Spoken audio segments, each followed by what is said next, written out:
Oh, are we recording? Oh, yeah. Oh, I didn't notice because I was too busy enjoying this Jeremy's Chocolate She-Her candy bar.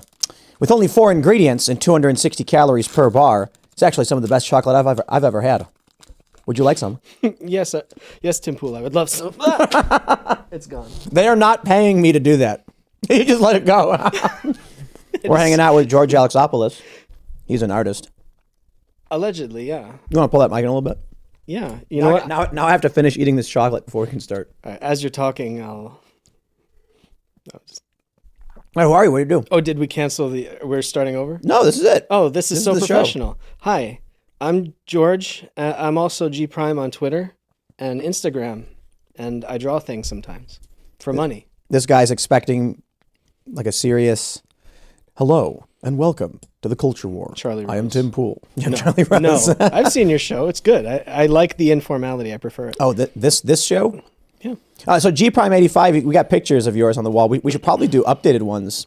But the Joe Biden electrocuting and massacring 200 million people is a personal favorite of mine. Classic. Yeah, it's a good one. And then we do have the other one. I think it's upstairs where it's Trump being lowered into the giant bodysuit. Yes. Which is also very fantastic. So, but you've been making this political art, and you recently launched a what platform are you using? GiveSendGo or no? Indiegogo. Indiegogo. Yeah. And you made the what's the word? Moronic mistake of using Patreon. We knew that they were going to cancel me at some point. I guess I'll start with one at a time just to clarify. The Indiegogo is not mine technically. I'm running the campaign, but the actual book is by a gentleman named Razorfist on YouTube. Oh yeah, right on. It's written by him. He's the creator. He owns the thing. I'm just illustrating it and running the campaign because I've run other campaigns on Indiegogo. So you're making Razorfist rich. Well, I won't I won't talk about the actual day. I apologize. We're both very pleased with the deal, and Yeah. I can't wait to make the book. So I'll be printing, and we'll be doing fulfillment. I'll be doing a fulfillment from my headquarters. So I think I think the importance of the work you do, especially you have like a kid's book chilling right here, is you make art. Art is culture, and you're actually one of the most successful, like whether you want to be or not, I suppose, culture warrior artists. Having made a whole bunch of political cartoons that went viral. My personal favorite actually is the Freedom Trucker flying into the World Trade Center. Because the KKK trucks. The KKK trucks, yeah from the Canadian trucker protest. And you also got your own art series. But you've been making edgy, I guess, what would you call it? I just call it political commentary, political cartoons. Yeah, I mean, Twitter, for better for worse, is the newspapers now. Newspapers have been falling away for a long time. So where is everybody? In the morning, I'm having my coffee, I'm taking my poop, I'm going through Twitter, and everybody's doing that. It's the newspaper of today. So I'm just a cartoonist who happens to throw self-published things on Twitter, and enough people shared it around that I accidentally grew a lot of followers. It wasn't intentional. Well, but it's funny stuff, you know? Yeah. I mean, like that Joe Biden quote about, what does he say? 200 million. It is estimated that 200 million people will die by the time I finish this talk. Yeah. And then it's him firing lightning bolts from his hands and just vaporizing people. Yeah, Palpatine style. Palpatine style, because he actually said that. Yeah. Well, that's the thing is a lot of the better comics. All right, time is now. The more, quote, viral strips that ended up getting shared around the most was me taking a direct quote from some fool and just illustrating literally what they said. When they were saying that the trucker protest was a bunch of like terrorists, you made a picture of a semi flying through the air into the World Trade Center. But specifically, and the conservatives thought it was actual liberal cartoons. Right. I wanted to do something that's like, I follow some like New York Times and Toronto Butts newspaper artists, and I'm like, what would they have drawn if they were paid? And they're so lame, and like I like the New Yorker a lot, but lately they're very propagandistic and stuff. So when I see their cartoons, I'm like, oh, I'm rolling my eyes. It's like NPR. Yeah. It's so low, and the left used to be sharp. And it's like, what would you... What does the tower say? It says like society and and free speech or something. It's the truck No, the truck says free speech. Yeah. And it's flying into values or something. Society and something else. Oh, Democracy, but maybe. Yeah, it was in such poor taste, and I was dying laughing in the shower that morning. I could not wait to draw it. And then the left was sharing it around like they thought they knew what it meant. The KKK trucks, and they still no. But conservatives thought it was an actual liberal cartoon too. Thank God. And it was perfect. And I was biting my tongue trying to like, don't clarify, don't explain any of it. Did George go to the left? Yes. Yes, I am. I think a lot of people just didn't know who you were, and they saw the comic and they were just like, oh, I can't believe it. And then the trucks with Klan hoods on them. Yes. The perfect move there would be to actually submit that to the New Yorker and get it in the magazine under a pseudonym. I want to become, maybe I am actually, already a cartoonist for the New Yorker or the New York Times. And and I'm intentionally drawing bad cartoons to subvert. Yeah, you've had several banned from Instagram and too, right? Yes. Oh man, I had a cartoon banned from Etsy actually, where I sell my books. I had drawn. There was this FBI guy like trying to infiltrate the alt-right or something. So he's wearing a Confederate flag, and he's like, "How do you do, fellow Trump supporters? Boy, I love guns, right?" And people are just like, "Who's that?" Can I say the R word? Who's that? Dorcas. Dorcas. Right. And then he's like typing on a typewriter, "Dear director, I have successfully infiltrated the far right." And Etsy pulled that comic. Nobody can buy it anymore because it had a Confederate flag in it. Wow. And they said, you can't have anything depicting hate symbols on our website. I just saw I'm on your Instagram, so I'm looking for the trucks one. And it's the comic where the guy says, "What's up, my groomer?" And he says, "Hold on, comrade, it's problematic to use the hard R words groomer. like that." Yes. And the kid's got monkeypox on his mouth. Do you know how much it trouble says, Twitter I got in banned you. Twitter suspended you. I think no, Twitter gave me a week vacation for that one. And A vacation, is that what you called it? Yes, like suspension from school. It's like, oh, I get chill time now? Okay, I'll come back in 7 days, no problem. Yeah, this was before Elon bought it. Yeah, they made me delete the tweet and stuff. Unfortunately, Patreon, so that's where my line was. Patreon made me delete some of my comic strips from their archives or whatever. And it's like, oh, we'll give you your money back if you delete your stuff. And I had sort of had enough of censoring myself for the sake of having a few $1,000s a month. Yeah. So I said, you know what? I'm just going to leave my account frozen. Let it be a monument. I'm joining Sargon and yeah, but why? So that's why I was I was being half joking when I said moronic. It was trying to be over the top, but why use Patreon when we know they do this? And I was talking to Ryan Long, I and heard Danny that. Polishchuk. Yeah, I'm like, why are you guys using this? They're going to ban you, like hands down, dude. Ryan Long and Danny are incredible, but we had Ryan Long. We booked him for a stand-up show. For a show we did. We had him. I think he closed, or I can't remember. But he can't say the jokes he said on the internet, and everybody was laughing because they knew the jokes were meant to be. They were meant to be dark. They were meant to be offensive. Yeah. But we know Ryan's a good dude. But if he said those things, or if someone filmed it and put it on the internet, you know what I mean? Like, why is he using Patreon? On They're the going to ban public him internet. Yeah. Well, your advice was good, build your own website and stuff. And he was saying, rightfully, some people are not comfortable doing that. But that is a good solution. Society and democracy. Yes. Oh, the that's trucks so do. good. I don't know if you can see it on the camera. The truck flying through the air. Everybody, all of us were here, were laughing our asses off because we understood right away. Well, I think luckily the name, maybe my name is not so recognizable, but if people see G Prime, they would think like, wait, is he joking? Most times when I say something outrageous, like, can I show you my t-shirt, my magic t-shirt? Sure. As an example of this. What is this you're wearing? I made a t-shirt. You made a t-shirt. He's taking his clothes off. I want to show you. Ready? This is my new shirt. It says Blacks for Trump. Blacks for Trump. But check it out. It's in Greek font. Right. You know why? Because I recently learned that Cleopatra was black. Yeah. So my people will rise again. And so when I wear that shirt, am I joking? I don't know. I don't even know. We're having a good time. Yeah, that's all that matters. Yeah, Blacks for Trump. And in this world, man, the left rig does not want you to have a good time. but that's all I want to do. I just want to laugh in the shower in the morning. I need a laugh. Lately, I have not been laughing a lot, and my life needs to. I want to laugh and have stupid. Which comics did Patreon want you to get rid of? I didn't even check. I think it would have been the recent ones having to do with trans issues and. Oh man, I would have to look at the archive right now. I can't remember. The old comics? No, it would have been probably within the past 6 months.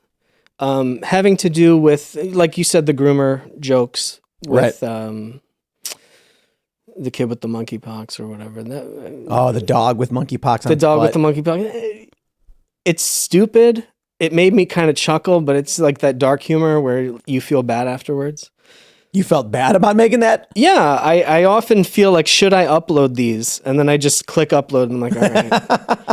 But you make it? How long does it take you to make one of these 4-panel comics? I'm going to say half a day. So you're sitting there for like 12 hours, and then you're like, I'm finally done. Boy, I should not upload this. No, I mean, it's all right. So I think of the idea, say, in the shower or the night before. And then I get up in the morning, I draw it. 4 hours later, it's done. And I say, do I upload this or not? As I'm drawing it, I'm saying, is this too harsh? Is the joke, can it be more subtle? Because you don't want to... There's the line. It's like even with South Park, there are lines they can't cross. But you can still get the really... Like sometimes the best jokes are the ones that are restrained and you have to think about it some more. You should do one where it's like two big, fat, middle-aged guys, and they're at a barbecue, and then they crack open a Bud Light and drink it, and then turn into sorority girls. I did want to do that. But you know what? The 4chan people beat me to it, which they usually do. So I'm just like, you know what? If 4chan's already... It's everywhere. Like that joke, and I'm just like... There's a guy who... he drinks a Bud Light and then turns the filter on, and that makes him a woman. Yeah. And it's like, okay, you can't drink Bud Light. It's not. You'll get made fun of. I was trying to find an angle of like drinking urine or something, but that's hard to draw. I would have to do some research. That would be gross. I have to drink pee-pees. What's this new thing you're working on? This The latest book is called Ghost of the Badlands. And it was cool because we were on Friday Night Tights. Shout out to Nerdrotic. He's really cool, and he invited me and Razorfist on Friday, and it actually gained $150,000 in like a few hours of funding. What's it at now, like $500,000? Now, no, I think it's slowed down because it's during the week. I think it's near 190 right now. 190,000? Yes. Oh, I thought it was way higher than that. Well, if it keeps, like every Friday, if we push, I think we'll be able to get close to 1 million. I mean, Eric July, I think, is the record holder. He's past 3 million, something like that. Yeah, that's crazy. For ISOM. ESOM. And there have been other creators who have broken the 1 million barrier. But our goal was just 50,000. It's a Western. It's kind of in the vein of like one of those Clint Eastwood High Plains Drifter types of movies. Guy wandering the Arizona desert, shooting bad guys and whatnot. And I look forward to going out there for research soon. Is he a minority or trans or anything? Well, he is a masked vigilante type. I don't even know if vigilante is the right word. He's wearing a mask, so maybe he can be anybody. Oh, he can? Oh. He's a secret. I'm interested. Yeah, he's got like a cool antique looking mask with some damage on the bottom. It's really cool looking. Oh, really? And does he wear gloves? He does wear gloves, actually, just like our friend Razorfist. And he carries a Bergman 1890-something Model 3, which was really hard to draw because I don't have reference. Yeah. But yeah, Razor's a huge gun guy, so he was very specific about what guns are being used. And it looks really good, genuinely. And Razorfist wrote the story and all that stuff? Yeah, he wrote the story. And what's cool is he's a huge fan of like French comics, bande dessinée, I think it's pronounced. And I'm a huge manga guy. So we sort of married our favorite parts. I drew it like a manga, and he wrote it like a French comic. And so the style is, I think, a really interesting hybrid of our favorite not genres, but our favorite ways of drawing comics. So it's black and white. There's going to be a color edition, and I would encourage everyone to check it out. It's pinned under my profile on Twitter. Right on. My other book is Goofberry Pie, which I'm very Goofberry proud Pie? of. I like this book a lot. Let me see one. Yeah. If you want to crack through it. Yeah. Crack What do we got here? It seems like very Now deep this novel. Well, all right. So for children's books, right, I was doing research because there was, I think last year, Oh, that's cool. Little. Matt Walsh, who I want to call out on this show later, Oh wait, this is a. Oh, the pages. Pages are stuck together for some reason, George. must have been the humidity because it's so hot. The book's so hot. I was making a dirty So joke. much but, you action. know. Oh, that's not appropriate. That's a children's book. That's a children's book, Tim. Well, there's a mouse in it, so I don't know what you're into. That's a wholesome 100%. Actually, like, all right, so my stuff is very sarcastic, right? Yeah. And dark and adult, but this was very specifically supposed to be for kids. We didn't even put it up on my shop. It's on my wife's Etsy shop, so it's completely like it's sweet, and she makes like plushies and clothes, and it's very like blankets and stuff. Is it are there hidden political messages in it? No. It just has a simple, like, it's Winnie the Pooh-ish, where there's the little main character, he's like a mouse named Strudel, and he's got to find a berry for his dad's cake. I've got a project that we could work on. Okay. No, for real. And I'm listening. We'll like raise $1 million in a day on Indiegogo or whatever. I'm ready. No, but I can't say it on camera. Top secret. You just have to remind me. Well, after you the show. guys, yeah, Everybody let's wants hold him to it. I want $1 million. That'd be great. I think so. We've had this idea for a while, and I'm looking at this, and I'm like, oh, you're the guy for this, man. You're gonna hit it out of the ballpark. Let's do it. Let's talk about it. But anyway, let's go back to your book. So the thing about a lot of these kids' books that are coming out, like Tuttle Twins or Brave books or whatever, is that Anti-racist baby. they're the opposite. Oh no, that's of the that. opposite. I'm sorry. They're the opposite of that, but they're still political. Yeah. And so, people will talk about, I don't want political indoctrination in my content, and I'm kind of like, I do. Like, I want freedom, meritocracy, individual responsibility as a subtle message in my content. However, there is something to be said about all of these kids' books that they're making are over the top. You know what I mean? Like, they're not just making a book where it's like the mouse fights the evil snake, and like the snake was hurting people and hurting people is bad. It's more like the snake was taking the acorns from the squirrels, and 20% of every harvest. It's too on the nose. Right, it's too on the nose. In this case, there is an instance of that where a weasel tricks Strudel into giving him a strawberry, and in exchange, spoilers, the weasel gives Strudel a rubber ball instead and says it's a berry, and so he takes the fake berry home, and it's like, oh, I've been tricked by a weasel, and that's pretty much. It's about, hey, you should trust yourself and don't bite off more than you can chew, and family values. And that's my message that I'm sneaking into the book. You should do the same thing, but make the story of Gellert's grave. Do you know that one? Remind me? Gellert. Oh, I love this story, dude. It's not for kids. I'm kidding. Oh. It's actually, it's supposed to be for kids. So it's a Welsh legend about, I'm probably going to be butchering this, but Prince, how do you say it? How do you pronounce the two L's in Welsh? I don't know how to do this. Wayland or something? I wouldn't be able to. And he goes off to go hunting or whatever to do his business. And when he comes back, he sees his house is all ransacked. Mm-hmm. And then, his dog was not with him. He sees his son's crib flipped over. There's blood everywhere. And then the dog walks over with blood dripping from its mouth, wagging its tail. Mm. And then, thinking that his dog killed his son while he was out, he pulls out a sword and thrusts it into the side of Gellert, his faithful hound, killing him.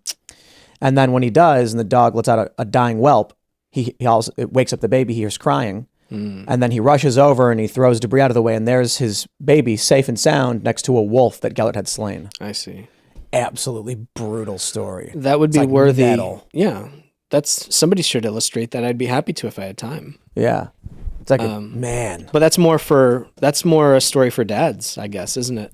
I guess it's for like if you're 13. The message is not to jump to conclusions, you'll regret it. And the legend is that he never smiled after that day. Interesting. Bro, could you imagine if you like a lot of killed children's your dog stories, and it turned out your dog saved your baby? Do you know when that story was written? Oh, dude, like 1400s or something. Yeah, it's super old legend. And there's a place in Wales called Gellert's Grave where it's supposedly there's a tree where the dog was buried. Yeah, I don't know if it's true. It's they say it's a kid's story. It's a story to explain why you don't jump to conclusions, why you think before you look before you leap. A lot of the better stories that have survived over the years has some kind of 1 sentence or 2 sentence summaries like that, where this story is about don't, And what's happening with conservatives is they've put out like 3 books where it's like, it's too obvious. if you're a giraffe, you can't be a penguin, and it's like we get it. I mean, all right, the reason I wanted to jump into this was because of Johnny the Walrus, for example. I thought it was a little on the nose. It's fun. That's it's the a one fun book. outright where a kid wants to be a walrus. Yeah, I get that. So I like the idea of that book needs to exist. And then I said, why don't I take it to the next level even and not even have an outright political message? Where it's just, I think the idea is anyone, even a left type, would be able to share this book with their kids, and it's just a sweet book. But you do want subtle messages in it. You know what I mean? Yeah, but Just like not over the top, on the nose, hitting you over the head. I mean, a lot of the old Aesop's fables and Grimm's fairy tales had that sort of, I mean, even Hansel and Gretel's was like super dark, where the dad had remarried another woman and she wanted to get rid of the kids because they couldn't afford to feed them. Right. So because the dad listened to the second mom, the kids were in the woods and stuff. And there's, I don't even remember, German storytelling. And then like in Little Red Riding Hood, like doesn't the lumberjack cut the wolf's stomach open to free the grandma or something like that? I wouldn't be surprised. I know in brutal. Cinderella, they tried to force their feet into the glass slippers and like cut them. I don't even, they might have hurt themselves a little bit, but that shows how desperate they were. And then in Little Mermaid, she dies. She does. She turns into stone. Foam. She disintegrates. Yeah. The old one. There was I remember there was an old version, a cartoon of it, telling the actual story as a kid, and I was crying because I saw, no, she dies at the end. No, that's not nice. Yeah. It was so sad. But maybe that's what we need. Maybe kids' stories should be more brutal. Maybe you should have the mouse there pull out a blade and come after the weasel for revenge, like John Wick style. In this case, kids can't even read the book. It's designed to be read to them, bedtime and stuff. So, but they can look at the happy little pictures. He's holding a berry and stuff. It's big very strawberry, cute. Yeah, it's adorable. But the idea is that we as a community who wants to fight wokeness, I think one of the best tricks we can do is just pump out stories that are just good, and then you have to be a little more subtle. That's exactly what I'm talking about. Yeah. A lot like when we've put out 4 songs. Yeah. The first one was a long time ago, and it's not an overtly political message in the style of like FJB Democrats are bad. It's just a message about revolution. It's like a story. And then we did Only Ever Wanted, which is just a love song. Then we did Genocide, which is vaguely about institutions manipulating people and stuff like that. So that one gets a little political. And then the last one we put out is just about like not killing yourself. And so the reason we did the 2 political ones is they were right before elections. They were intended to be more political, but they're not on the nose. They're not like calling people out. The other songs are because we're like, we just got to make music. And whether it's good, whatever, whether we like it, conservatives, libertarians, disaffected liberals need to just make things. Yeah. And it doesn't have to be a book where it's like, little Ricky wants to be an umbrella, but Ricky can't be an umbrella. You know what I mean? Yeah. The trouble is what's the most viral and shareable is usually the stuff that's really on the nose and obvious. Because it's like the lowest resolution. What's the easiest to share out? Whereas a subtle, good story might not hit as hard. Like I'm only now learning, this is irrelevant, but there's this book, Blood Meridian. I was researching cowboy stuff. It was written in 1985 by Cormac McCarthy, but only now I'm hearing about it. So it's 40 years later? Yeah. But apparently it's one of the best novels ever written and yada, yada, but I never heard of it. So I think the risk is you can make a great story. It might not go viral, but years later it'll be considered a classic, and then maybe it'll have the impact that it was originally meant to, something like that. Yeah, like getting people's attention right now is the hardest part of marketing. We can consider that marketing, letting people know that the book exists and do they want to buy it, something like that. Like and with everything being the culture war, with algorithms propping up specific trains of thought, it's really hard to crack through with anything else. That's why we saw, it was like FJB hit #1 on iTunes. You know what I mean? Because people are fervent right now. Here's what you do.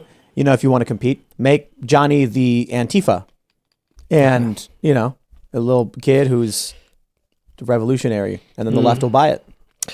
The left would buy it. The right would buy if I did like Little Johnny America. But the problem is, of course, yeah. Sorry, good idea. Do it. Make the same book with 2 different skins. Yeah, wouldn't that be interesting? Written the exact same way with words changed. The pictures are the same, but the skin is different. So like in one, it's a little kid standing up to a bunch of angry people. And then in the left version, he's wearing an Antifa shirt and the angry people are wearing American flags. And then in the right version, he's wearing the American flag and they're wearing the Antifa. That's really interesting. And then see what happens. Yeah, that's kind of like a social dunk. experiment. Yeah, it's like, you see, guys, you're the jerks. It is you who is the jerks this whole time.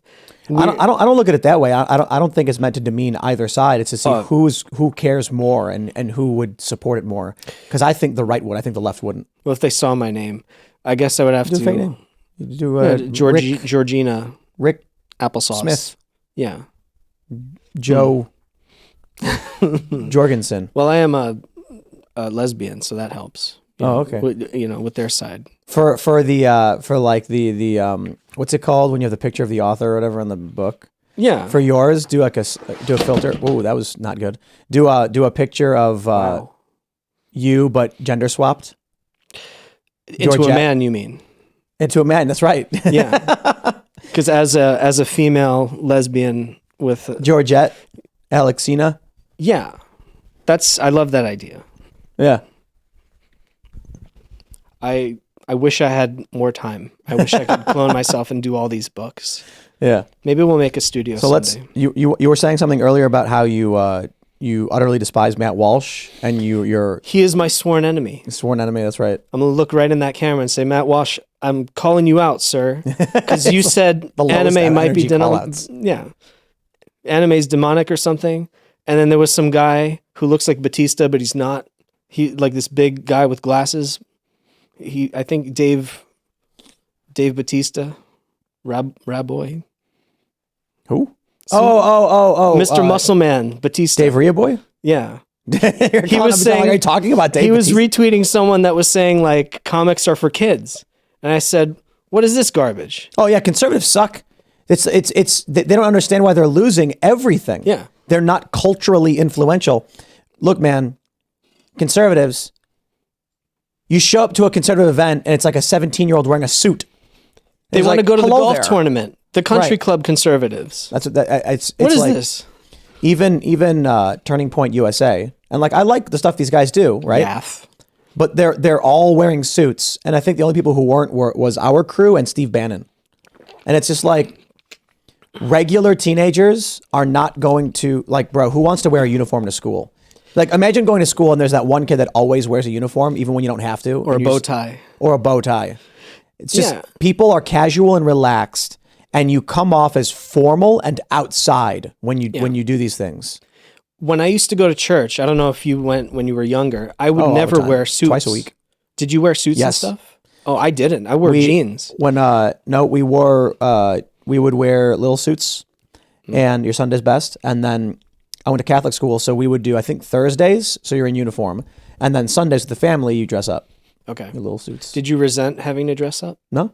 Okay. No, I didn't. I just look. I was a little kid. It just was. You know what I mean?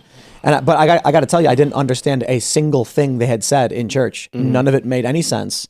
They never explained it, and I think that's one of the biggest failings of modern Christianity, because it's only now that I'm older that I'm learning about philosophy, faith, and some of these ideas that I'm actually like, oh wow, that's actually profound. If they'd actually conveyed wisdom, but they didn't have it. So it was hollow. It's sort of outside in, superficial Christianity that I always objected to. So I would go to church intentionally wearing casual clothes I was trying to make a statement. Like, everyone in church was wearing formal clothes, so I was standing out intentionally. But I was trying to say, like, this is my best. This is what I want to show God. Like, he knows who I am, so why would I doll myself up and be fake because I don't wear these kinds of clothes? Right. I don't want to go, like, wearing rings and, like, fixing my hair up. And there's some churches where, like, people will wear almost... I don't want to be too spicy, but they will wear clothes that are inappropriate for church because they think it looks good on them. like they're going to the club or something. It's like, what are you doing? Why are you wearing that? So to go back to the Matt Walsh conversation, like the reason that I think like these are the same types of moms and dads who hated Mortal Kombat and Doom because they said it led to school shootings way back in the day.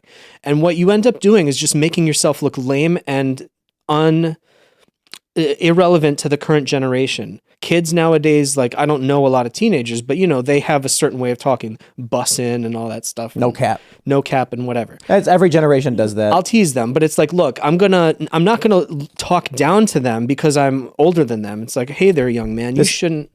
Yeah, this is the story that I like to convey from my life was when I started skateboarding, the cool thing was to wear skin tight clothes. Punk rock, skin tight black jeans, stretch jeans. Not Jenkos. So not Jenkos. And some kids would dental floss the pants onto themselves. They put the pants on and then they'd sew them even tighter. So you'd get stretchy jeans and you'd skate them. And they were really comfortable. It was easier to skate in stretch jeans. All right. Skin tight, right? And the older crowd would wear baggy jeans. And so when I started skating, they would start insulting us and making fun of us, like us how stupid we were. And then we would laugh at them. We didn't care. We don't care what you think, old man. You suck at skateboarding. What year was this? This was 2002, 2003. Okay. Yeah, the punk rock, indie rock, skin tight stuff. It was just changing over. Yep. And so then when I was in my 20s, I'm at a skate park, and the dudes that I know are making fun of kids who were they would wear Dickies that were too short for their legs, so they would have this huge ankle, like floods almost. Okay. You know how they'd make like, hey, where's the flood, dingus, because their pants are too high. And that was the new trend. All the kids would wear pants that didn't go far enough down. Yeah. And then my friends were like, haha, what a bunch of losers. Look how stupid they look. And I was like, do you hear yourself, dude? You sound just like they would talk about you. Bro, I'm all about if they're having fun, if they like it, that's cool, dude. I got no beef. Yeah. You're allowed to like stuff, man. And that's why I would object, and I really would like to at least have a polite conversation with Matt. I'm joking around that I want to debate him and fight him, Matt Walsh. Yeah, no, he rags on anime and manga. We really, He's like, wrong. you're losing your... I don't want to sound too harsh, but the reason you're losing the culture war, the reason you lost an entire generation of people, us and younger, let's say, you're not even like they say video games are for kids and stuff. Have you seen Doom Eternal? Have you seen the latest Mortal Kombat? Bro, Horizon, yeah, the story-based Zero Dawn and games, Forbidden West. I'm playing Burning Shores right now. yeah, So good. and a lot of these games are like mature, like they tell stories that only adults would understand and appreciate. But kids need to hear. Sure, Right. So like in Horizon, for those that aren't familiar, spoiler alert, I mean, the original game is now like, 7 years old or something. It's basically, there's a military industrial complex guy. They build self-replicating war machines. They lose control of them. They then calculate that at a certain point, these things will consume all organic matter, they'll consume organic matter to the point where it destabilizes the ecosystem, causing a global collapse. Yeah. And so the plan they make is building big underground facilities that once the machines shut down because of a lack of the ecosystem to support them, they kickstart and reboot the Earth and then clone and create people to repopulate the Earth.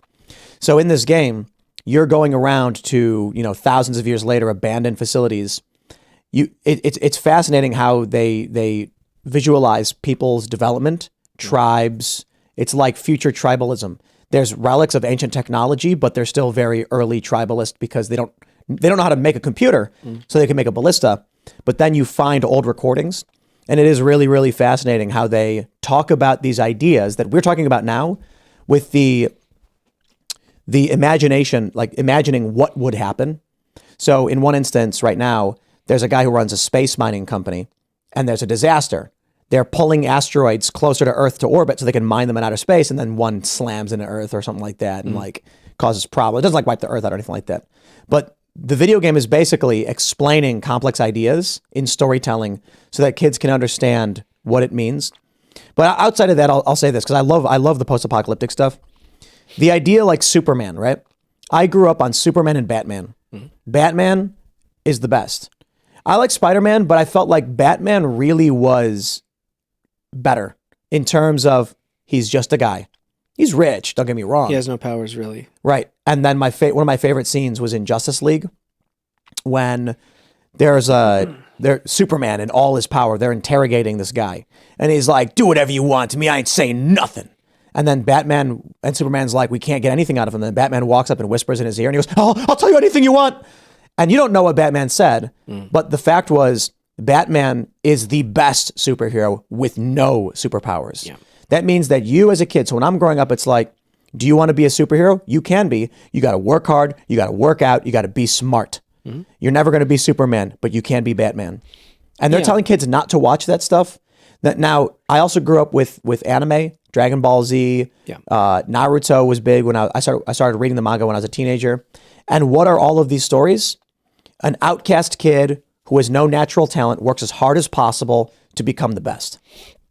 That reminds me of like an anecdote of, let's say you and I are archaeologists in Spelunky world, and we're finding a cave, an ancient cave, tens of thousands of years old, and we find some drawings on the wall.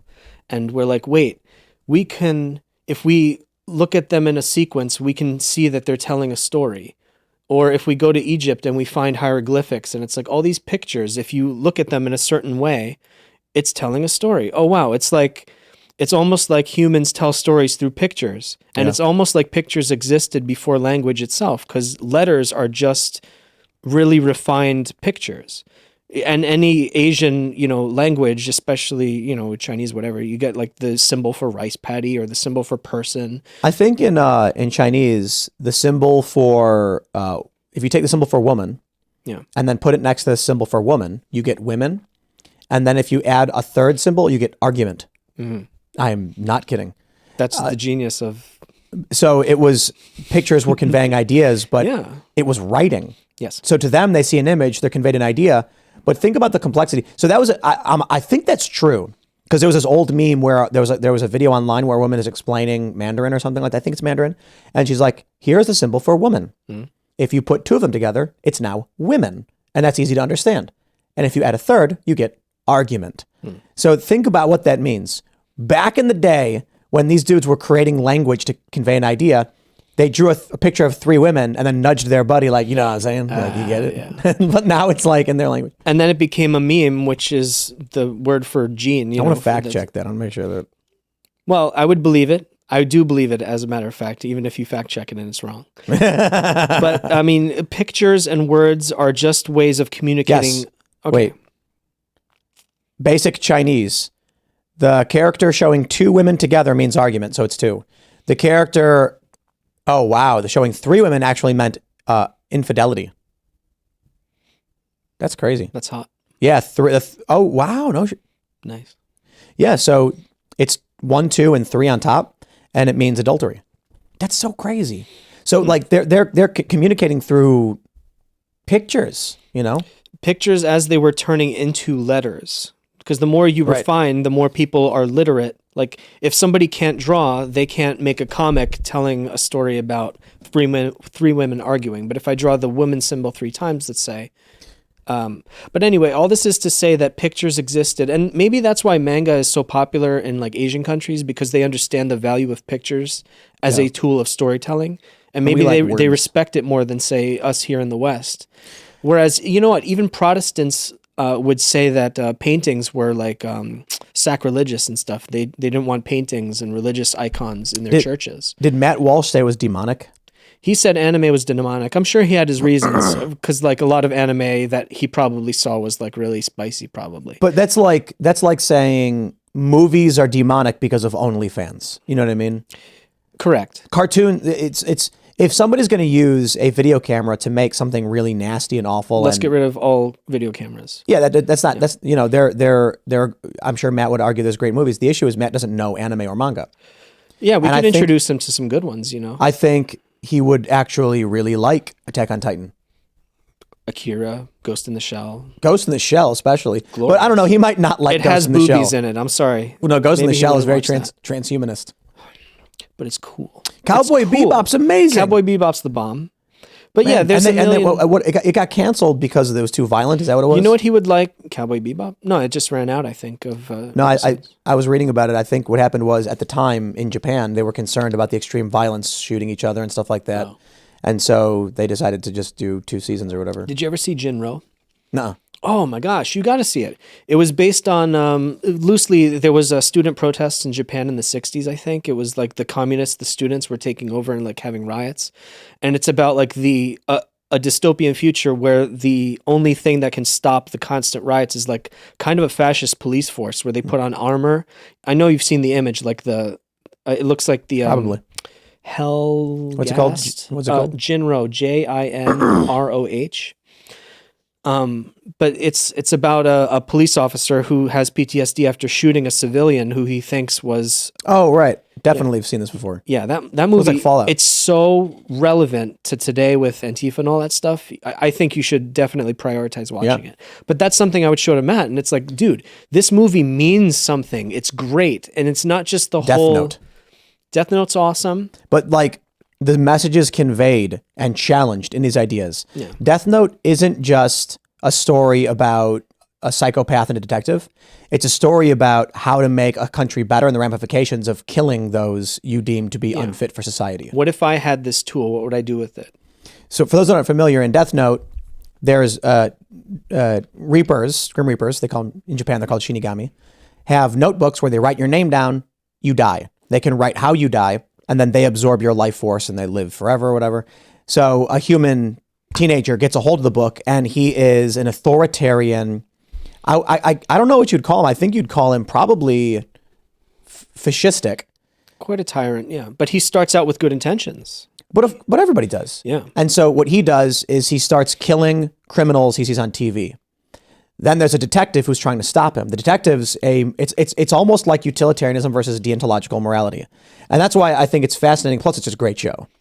Yeah, it's just a cool mystery. Question of Who's going to catch who? yeah, but the moral question within the show is: should you kill people accused of wrongdoing to better society? What if they deserve it? But then how do you know if they deserve it? Yeah. This is the thing. Even right? if they deserve it, should you still kill them? That's one thing I think they didn't explore properly in Death Note. He would see people on TV and kill them. And it's like, bro, they could be innocent. And then he starts killing people that are just coming after him. Yep. And then It's a great show, it goes great more manga. into that gray area. And now He he's has to just killing stop- people he- just because. He views himself as a god of the new world. Yeah. And now people are trying to stop him, so he's the only righteous one. He has to stop them. It's brilliant. So it's genius, but like I'm assuming Walsh is coming at this because he hasn't seen something like Death Note before. But you can't say anime's bad. You can't say cartoons and comics are bad or games, because again, you're going to lose the next generation. They're going to say, "Oh, who are the only adults talking about these things as if they're, cool?" But I suppose his idea is if you separate kids from this stuff, they'll never ask about it at all. And they wonder why they're losing the culture war. Because they're not making culture. You're not They're making complaining about something like, I just will play a game because it's cool. And if it has a message, fine. it. So who did Johnny? Matt Walsh did Johnny the Walrus, right? Yeah. And I think it's great that he did. But let's be real. No 9-year-old is going, whoa, Johnny the Walrus. I love Johnny the Walrus, yeah. Kids are going, I want to be Spider-Man. Because they watch these. Because I'll tell it's you, cool. when I was a kid, don't tell me the psychology of it. I don't know why. X-Men was awesome. The idea of being a superhero was so cool. The idea that you have this power and you want to save the world and you have these challenges. That was just so cool. You want to be a superhero. Batman, Superman, they never killed no matter what. And then you had these stories that were written that explored what if they had to, what if they didn't, and you end up with the story arc. I forgot which one it is, but maybe where Superman kills the Joker and then becomes Injustice. Injustice. Shout out to my man, Mike Miller. Dude, Injustice is so good. And then who was it? Damian, Bruce Wayne's son, joins. He's from the League of Assassins, so he's like, we should kill these people, because like Superman's basically, if you had just killed the Joker, how many people would be alive today? Yeah. And so he goes dark. Which story arc was it? It was that he poisoned Superman and Superman it was like a nuclear bomb goes off, or he kills Lois or something like that. I thought he killed Lois. I don't remember. Yeah. I think there's two different versions. One is it could be the both. I'm not sure. But he drugs Superman. Superman goes on a rampage and kills Lois, who's pregnant with his son. Yeah. And that sets him off. And then he basically creates, what is it, the Justice Lords. Yeah. So I don't know. Like these things are fantastic, and they explored these ideas. So I'm a kid, and I'm seeing the philosophy, the pros and cons of these different moral ideas laid before me. Then we got in the early 90s, the first time I suppose not necessarily the first time, but in the Batman animated series with Mr. Freeze, That was a great one. Yeah. the motivations of the villain was Totally understandable. sympathetic. Yeah. So dark. For those that don't know, this was originally Mr. Freeze was a one-dimensional comic book villain. I'm going to freeze the world. Yeah. And then in the Batman animated series, they made it so that he was committing these crimes because he needed resources to save his dying wife. Yeah. And it's just masterpiece. And then Batman's like, I have to stop him. He's a bad guy. But he's like, I just want to save my wife. Yes. Damn, dude. That's It's good so storytelling. sad. And as a younger person, I just enjoyed the show and I didn't know why. In fact, all right, if I can toot my own horn just a little bit here with Gooseberry Pie, for It's example. not on camera because people watch him. Hands are here. But no, not to say something. All right, so I had the opportunity to show Gooseberry Pie to some kids in a school, let's say. But you know how the trans stuff and they're going to schools and drag queen story hour and stuff. I was tempted to like brag about, oh, I read this to kids in a school, but then I was thinking, no, it would be weird for me to brag that I got to read to some kids, but they loved this book just because it was fun. They loved the pictures. They were going bananas, man. I'm telling you. All right, so I was there, I'm reading, and I got up at, the teacher has this thing where there's a camera above a sheet of paper where you can draw and it's projected on the wall. And they were saying, oh, draw strudel, draw this, draw that, draw a fire truck. And I'm drawing a fire truck really badly, and they are losing. Can I curse? I don't want to curse. They were losing it laughing. They were having the best time. And just because an adult came and took the time to draw and have fun with them, and it's like, okay, now you guys draw. Show me your drawings. And my God, I have a pile in my house. I got to show this off sometime. They all drew like fan art of Gooseberry Pie because their teacher took the time to read it to them over a course of a week, and they just like the book. I do gotta say, I gotta call you out, man. It's clearly a strawberry. It's I don't know what you're trying to. Well, that's the real spoiler of the story. Is what is a gooseberry? Does it even exist? It's actually a cake, not a pie. Huh. So there's deception everywhere. I'm deceiving everybody with this book. But yeah, I'm told that they just like the book because it's fun to read. Now, and you need to give kids play. And teenagers. Right. No, that's why sure. video games are just fun. And then maybe if you're smart, you do your storytelling well, you can sneak in your little morals and all that stuff. What do we see with the, tiger babies and wolf babies? They play fight. Yes. They roll around and they're not trying to, it's what they do. Humans are no different. We play these video games. It's play fighting. We don't actually want to go hurt anybody. No. And so if they had footage of us yelling at people online when we lost matches. Oh man. I mean, I never did that. But play fighting. Oh, right. We're really acting out our aggression on each other in a safe way. Like you son of a. And they want to get rid of that. They want everyone to be a soy boy.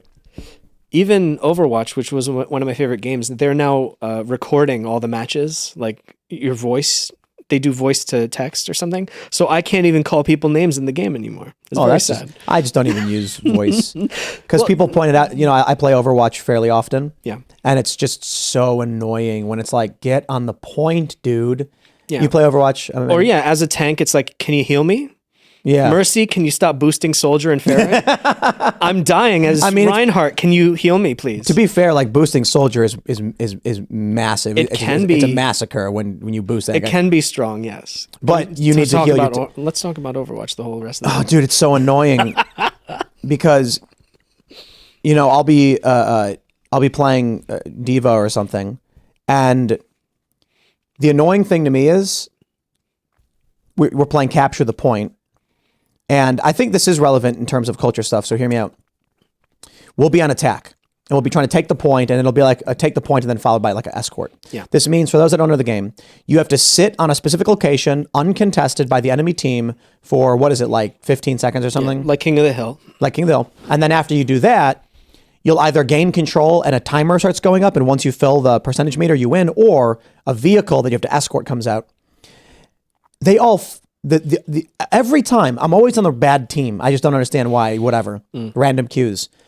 The enemy team will be standing in front of our base, and all of my team will be fighting there. And I'm like, guys, just walk past them. Yes. And so what I'll do is I'll take Diva. Diva has the ability to do short burst flight. It's a mech suit. I'll fly over them, land on the point and start capturing it because they're fighting somewhere else. Yes. The enemy team then retreats, allowing my team to advance. And I'm just like, how come I'm the only one who ever does this? Playing the objective, yeah. Playing the objective. And the worst thing is, I lose it. When it's like, you have 30 seconds left to capture the objective. Our team is clearly doing decently, but they won't fight on the point. Yeah. And then I'm like, just fight on the point. And then it goes, and it's like, objective lost. You don't get any ticks. You can get 3 ticks for anybody who cares. Like, it fills up and then stops, and then it won't go back down to 0 if you. But when it's like you're in overtime. Oh yeah, that's the end of the game. Yeah, and everyone's running around the objective. So if you stand on the objective, the game can't end. You get overtime. It's overtime. But my team is always just running around randomly. Yeah. And I'm like, please just go on the truck. Just stand on the truck. Like, you're fighting, your healer's there, and then you lose, and you're just like, why was I the only one? I was just playing that new Talantis or whatever map they released for the arcade mode. And it's like, the enemy team successfully convinces them to fight off point, and I'm just standing there by myself. Yeah. And I'm like, why am I the only one trying to capture this, which takes a long time, and then they kill me, and then we lose. Yeah. Anyway, my point is this. Now that I've vented on that, a bunch of people responded to me when I said it on Timcast IRL. They were like, Tim, it's because they're 12 years old. Isn't that so patronizing? They are 12 years old. Look, even my wife teases me because I like Overwatch because of she says the art style is cartoony or something. And it's like, it's Blizzard. I like a big boy games anyway. But no, all right. To make a real point though, going back to the Matt thing even, if they say games are for kids, but we're speaking in the language of people who play games, everybody our age and younger will understand what we're talking about. There are some people who are just lame sauce and they don't understand what a C9 is. Don't C9 the point. Get on the point. And it's like, oh, what is he even talking about? That sounds demonic. And it's like, you are completely detaching from an entire generation of kids. It's like a youth pastor who doesn't know how to use movie references to tell a sermon. This is why the left started attacking me for trying to use pop culture references to explain philosophical ideas. That's connecting dots. That's how you make a point. Yeah. This thing is like this other thing. Hitler is like Trump, or Trump is like Voldemort. Have you seen this movie called Harry Potter where there's a bad guy named Voldemort? And now it's like, oh, he's like Thanos. Yeah. Can you imagine that? And then I'm sure there'll be some other pop culture thing that we can connect to, but you have to, if you want to influence a generation, like I'm reaching at our age and let's say lower, maybe up until 18, and I don't care what other kids are doing. But like, I want to be able to speak in the language, A, because I enjoy games, and that's not going to change. B, I want to make references that people are going to understand. If Biden uses Palpatine lightning, that assumes people have seen Star Wars. Yeah. I have to use the metaphor that people understand, or else it's too obscure and I get comments of, what is this about? But that's why, Mr. Matt Walsh, I want to debate you and discuss why it's so important to get in the culture, make culture, and also understand what these references are. Don't say your hobbies are bad. I think Johnny the Walrus is a good example of why they're struggling to do culture. Because look, I'm not trying to rag on the book. Not to poop on it. No, it's fine. Right. It's just the conservatives are very logical in their approach, and they're very rigid. Cold. I mean, I don't know if cold is the right word. I just mean it's like very matter of factly. Like in this book, Johnny wants to be a walrus, but you can't be. You understand, right? Instead of making a comic about a mad scientist who begins turning people into animals, and then the superhero has to defeat the mad scientist and explain why, and then the people. You could do stuff where a person's like, I don't want to be a tiger. No, what's happening to me? And conveying ideas through these kinds of stories. I guess the issue is for a lot of conservatives, they view the world in a very binary way, ones and zeros, very digital. It's somewhat rational, yeah. But that means it's like if you want to explain to a child why these ideas are wrong, they make it very on the nose. It's not very imaginative. It's very direct, And I don't think it's an accident that like you and I are rather center-ish, and we grew up around left-leaning people, and the arts are traditionally left-ish. Yeah. And emotional. Well, that's only because conservatives ceded the territory. Look at Captain America. I think so. Yeah. He's literally he's wearing an American flag, and he's beating up enemies of the United States. Well, he was very relevant in the 40s and 50s then. Yeah, I mean, it was he's Captain America. It's like you can't get more America first than that. Yeah. And even the left now with Marvel and DC, they're struggling to connect to their audience because sales are as low as ever. Remember that the new Warriors or whatever, Snowflake and Safe Space.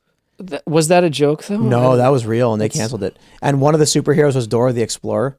It was a fat Mexican woman who had a backpack she could pull anything out of. Everybody, yeah. Dora. Well, they didn't. Her name wasn't Dora, but she was Dora. It looked like Dora. Oh, yeah. Was it the new Warriors? Oh, the magic backpack. Yes, I remember. I do remember that.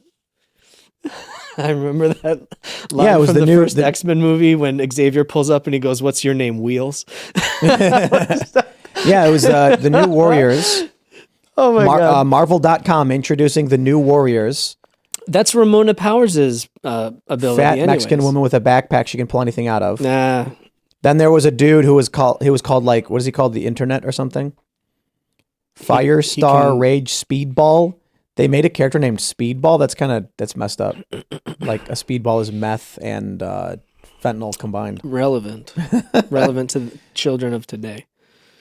Man, it's so boring. That's the biggest problem, is that it's boring. You have Screen Time. That was his name. He was he's a Mexican kid who is connected to the internet. A meme obsessed super teen whose brain became connected to the internet. Man, after being exposed to experimental internet gas. That makes me want to read the book so bad, doesn't it? So like, okay, Snowflake and Safe Space. At these companies, they're hiring obvious duds. They don't know what they're doing. How are we going to connect to the kids of today? They don't want to read comics, which is ironic because if you go to Barnes & Noble right now, the manga section, massive.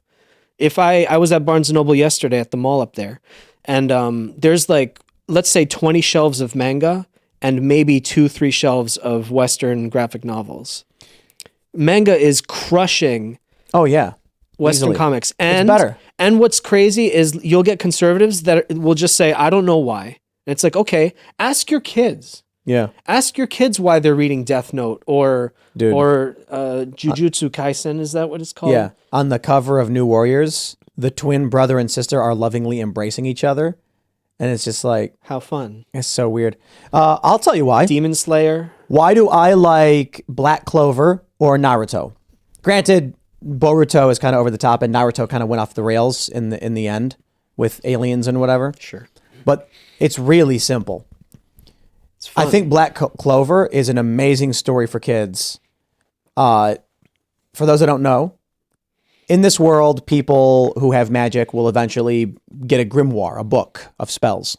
It appears before them or whatever, or chooses them or something, like comes out of the library, I don't know.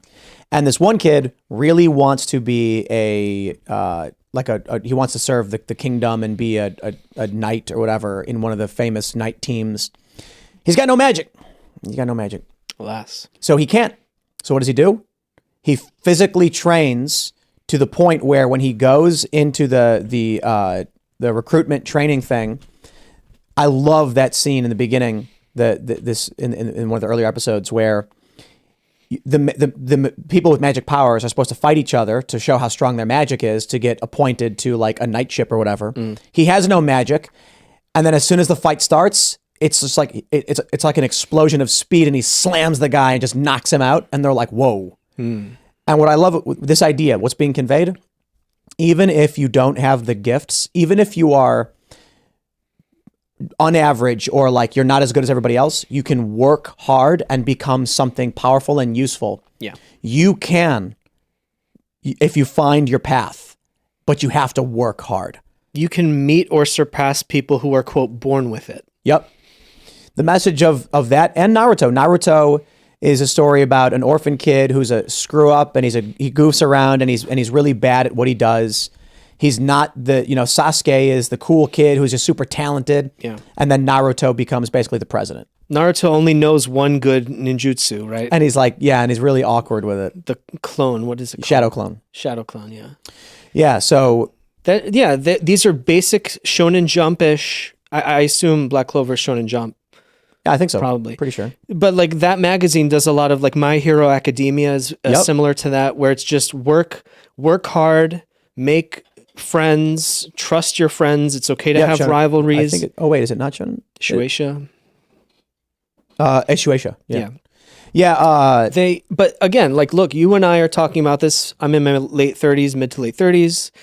I happen to just be basically literate about all these things. So if a young person, let's say we're at a church setting, starts talking about Shonen Jump, Black Clover, My Hero Academia, I can talk to them about, oh, so you remember that the main character can train, and maybe they read the story, but they didn't connect the dots of I can become great too if I work hard. Yeah. So maybe a younger person needs an adult to point out that's the moral of the story. And then they read it again and go, wow, I didn't even know I read that. That's great. To be fair, too, with My Hero Academia, it's like a similar story.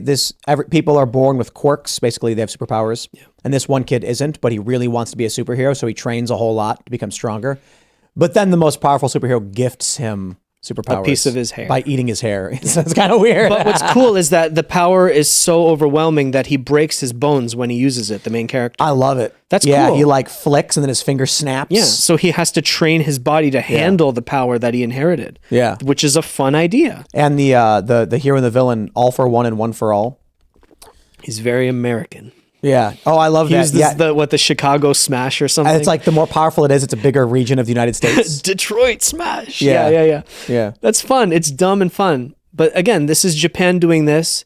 Anyone who's our age and younger, or maybe a little older, your kids are reading these stories. It would be good for you to at least familiarize yourself with what these anime are about, or the manga. I think the concern for people like Matt Walsh is the creepy stuff. But that's why I said it's like saying movies are only anime fans, is a medium. It's not a genre. Yeah, you have to be able to discern what's good and what's bad and what's creepy and what's not. Plus, isn't there a bunch of like Christian anime and manga?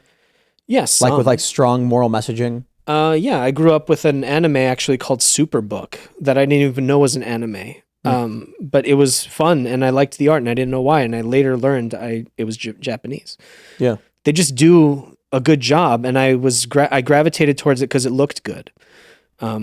So I want us. A lot of it's very traditionally masculine too.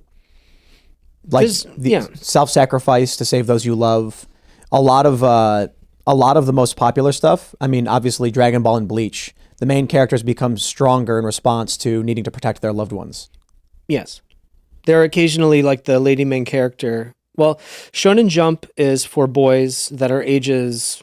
Let's say teens, preteen and teens, so that they only make books for that demographic. In Japan, they specifically say, we're going to make stories for men ages blank to blank. And boys, just real quick, it's a magazine, Shonen Jump. Shonen Jump. There's also Shonen, there's Ultra Jump, which is for older guys. There's Shueisha. Shueisha is the overall publisher, if I remember. And then there's Shoujo Comics, Shoujo Beat here in the States. Shoujo is for teen girls, and then right. Black Clover is Shonen Jump. Yeah, there are stories for older women. There are stories about like divorce, but that's aimed for older women, where Erika Sakurazawa, for instance, makes stories for women who are, I guess, what you would now call like cat moms. but like I don't even mean it pejoratively. Like she makes stories about like she had bad luck in love and stuff, and she's just trying to find her identity, even though she's in her late 30s, early 40s. She's not married, and you know what? Women like to read stories like that over there because every demographic, every age group, and each of the sexes. I'm not going to use the word gender. Has certain tastes on average. I happen to like all comics because I'm a nerd, but a man right now in our age, let's say, like if me and Razor are making Ghost of the Badlands, mostly our demographics is going to be men 20s and 30s and maybe 40s who remember old Westerns or their grandpas showed them old Westerns. Like I used to watch John Wayne movies with my grandpa. Yeah, but you're going to get mid to late teens. Well, I don't even know if they're interested, but I would happily show the book to anybody. But that's the thing. It's like the meme is Call of Duty made for adults, played by kids. Splatoon made for kids, played by adults. What I think that's funny. I think what happens a lot is some content will be like it's made for teenagers, but then younger kids are like, I want to be a teenager. Like I want to be cool. Like I'll watch it. I see. They're inspired by it. You know what I mean? Yeah. Like, well, we were probably less than 10 years old. Mortal Kombat came out. Oh man, and it was the coolest. Bloody. Yeah, it was. They probably made it for like adult they were trying to get that banned, weren't they? Like they were complaining about it. Yeah, like moral groups. moral groups like Christian mom groups, and back when they slapped the parental advisory label on CDs and stuff, Yeah. which only made it I think cooler. that was by the Democrats way. that did that, though, wasn't it? It could have like Al Tipper Gore's Gore. wife or something. Yeah, Tipper Gore. Yeah, but the irony was to us as younger people, that label meant this is cool. Watch this. Yep. So Your mom says you can't watch it. Now Yeah. you want to watch it. the more you want to ban something, conservative friends of mine, you're going to make teenagers want to see it. So when we complain too much about like, don't watch this show, or God, I don't even know if I dare to say, but like, if you demonize drag queen stuff too much, you're going to make it cool somehow. Rebellious. And you're going to make them want. I would watch occasionally, like, there were shows about like sewing and stuff when I was dating my wife. She was my girlfriend at the time. Cool shows about making costumes and stuff, and there were drag queens coming on all the time and like showing it off, and they were actually funny. I would watch them and I'm like, oh, I didn't know drag queens were funny. But here's the thing about the drag queen stuff. About 25% of Republican voters want to ban all drag queen stuff. Most, Not even like all, but just for children. okay. Oh, no, I'm sorry. 25% want to get rid of all. No one can see it. It's done. Okay. 75% are some mix of just be an adult. You can do your thing. Yeah. There's pros and there's cons to that. One, it's like, we believe in freedom, man. You want to dress up and do your show. Just don't bring the kids to a sex performance. But the cons then are the left does not feel the same way. The left is actively trying to ban and shut down the other side. They're turning it into they're making it sexy. I don't mean sexy like actual sex. Now we're seeing a bunch of memes and posts about kids who are rejecting this stuff on the left. Like there was a video in Canada of kids protesting a drag queen thing at the school because, look, man, I don't think conservatives have the ability to make something uncool by being against it because there's not enough cultural force behind them. So when Amazon, Walmart, Target, and the government says drag queens, the only thing to rebel against is that. Yes. So the kids are actually being like, nah, get out of here. You're weird. The funny thing is kids want a thing that's only theirs. Yeah. Like teens. If you start seeing creepy adults talking about your favorite hobby as a young person, you think like, I don't want to be around these people. First of all, they're going to be narcs or they're going to be creeps. Like, yeah, but to be fair, I think that is a mistake. I think it's an aberration. When coming from skateboarding, there will be a dad who has a 5-year-old son or daughter, and they will ride around on their board holding their child's hands, riding with them. Yeah. Those kids grow up hanging out with their dad at the skate park, and they love it. that's good. I think we lost this, that when kids would be the apprentice to their parents, they were deeply involved and would learn and inherit those abilities and those morals and those ethics. But now we completely sever ourselves. So the parents are off at work and tell the kid to go off and do your thing. Yeah. Now the kid's getting this influence from other places. And there's too many, and there are adults who teach these influences, like let's say a college professor or even a creepy teacher in school, who will just get a little too close to the kid and try to mentor them. And it's like, get away from my kids, please. But the parents aren't there. But the kid likes the hobby and they want to learn more. And then you end up like that karate teacher who got shot by the dad that time. This is what I think parents need to do. They need to make sure their kid is doing things with them. If you're a like Matt Walsh should have his kids coming to work with him whenever possible. And I tell people here at Timcast too, like within reason, like bring your kids. And that's like within reason for me is a pretty wide berth. We don't want kids running around screaming, making a mess, but have your kids here, let them see what you're doing and be involved and learn to be adults. Because what's happening is parents are being like, I'm going to work, bye. And the kid goes to school. And the only thing the kid has to rub off on to absorb is these wacko leftist teachers. Yes. And that's what's happening. This is kind of a rabbit trail, but there's a painting by Francisco Goya, the Titan eating his son. You know that famous, like he's like eating the head of his. It's Saturn eating his son. I think it's Saturn eating. It was one of Goya's black paintings. It's a really famous painting where There's right. Yep. I've been thinking for a while, like there's a sort of It's Van Gogh. Goya. Yeah. The image of that is so relevant because a lot of parents of our generation are sort of eating the next generation because they want to. It's a Rubens painting. Oh, it's such an awful painting. Let me see. Oh, that's another version of it. Right. But yeah, I have the other one too. That image basically, yeah, Rubens' is better. That painting was a story of Goya one. Yeah, there was a prophecy that I think his name is Kronos, the Titan. Yeah. One of your children is going to overthrow you. So in response, he ate all his children when they were born. And I was thinking, that's not only is that a story, but that's also a relevant story to humanity in general.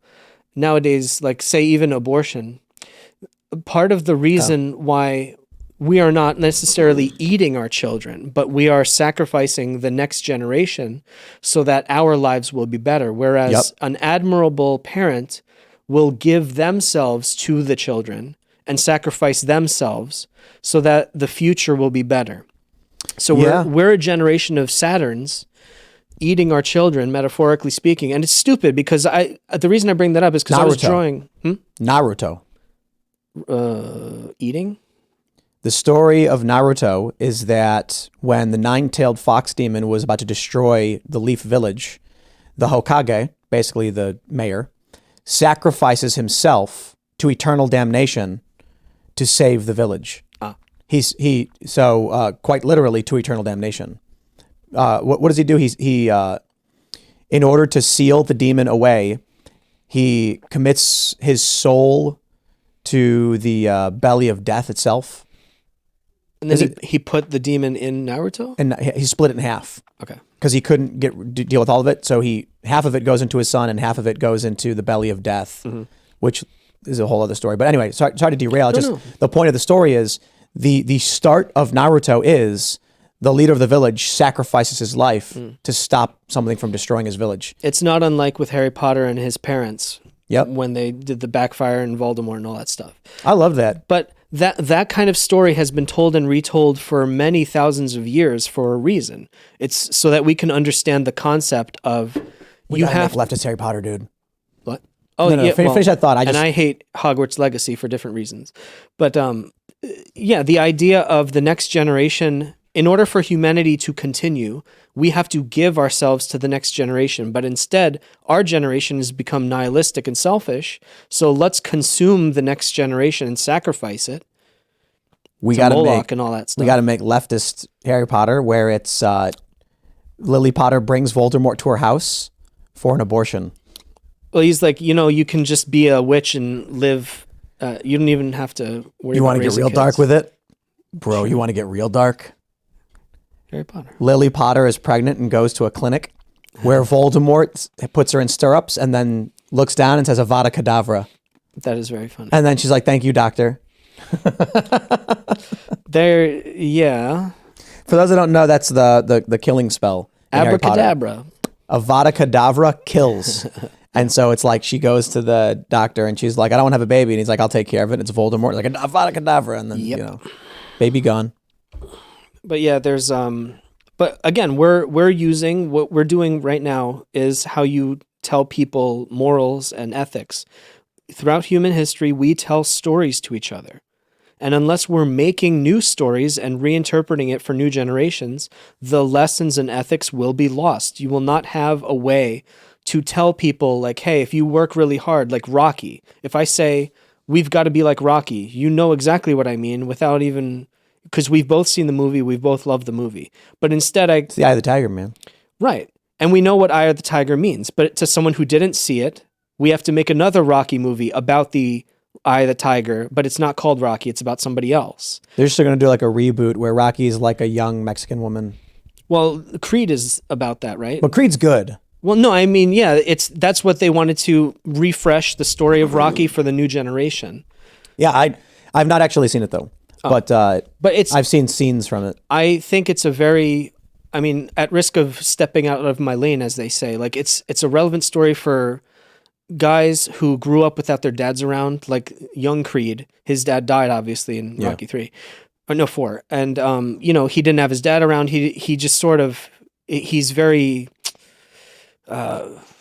he's living the kind of life where he doesn't know who he wants to be. And I feel like a lot of guys who grew up in inner cities, let's say, have a similar background where I don't know what a man is because I didn't grow up around my dad. Yep. I feel abandoned. So I'm going to look up to bad role models and try to be a tough guy. And then part of the story of Creed is he meets Rocky, and it's like, oh, I want to connect with my. How can I know what kind of a man I want to be unless I have positive role models? So a lot of guys our age who didn't grow up with, I mean, I'm not going to speak for other people. I didn't grow up with my dad around, let's say. So I would collect male role models in my life and say, I want to be like him in this way. I want to be like him in this way. I admire that. I'm going to adopt a little bit of that.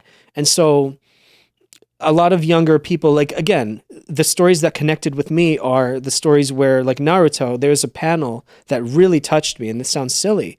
A bunch of kids were having their parents come and see their, I don't know, it's like Their progress report or whatever. yeah, and then all the parents are like hugging the kids. Oh, son, daughter, you did such a great job. And Naruto's an orphan, and so Sitting on there's a this swing by panel. himself. It burned itself in my memory. This panel, he's just staring blankly at all the kids with jealousy. I'm like, oh my god, I know exactly what that feels like, and I loved it. I never forgot that panel. And so what did that instill in Naruto? Two things. One, he desperately wanted to be loved, and two, he would do anything to protect. He wanted recognition. Yeah. He wanted people to see him. He wanted to be loved and recognized.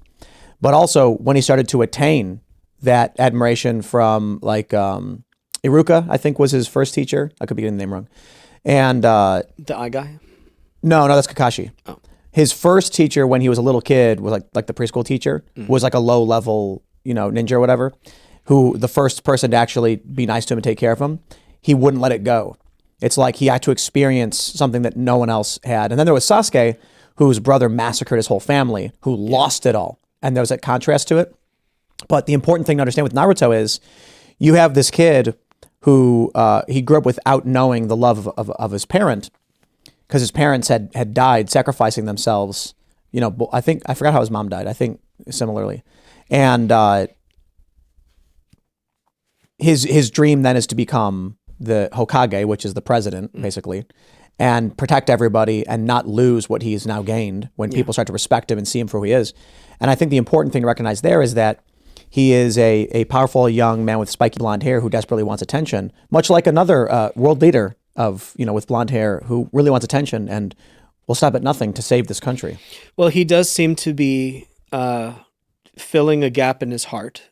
There's something that's like no reasonable person would keep doing what you're doing.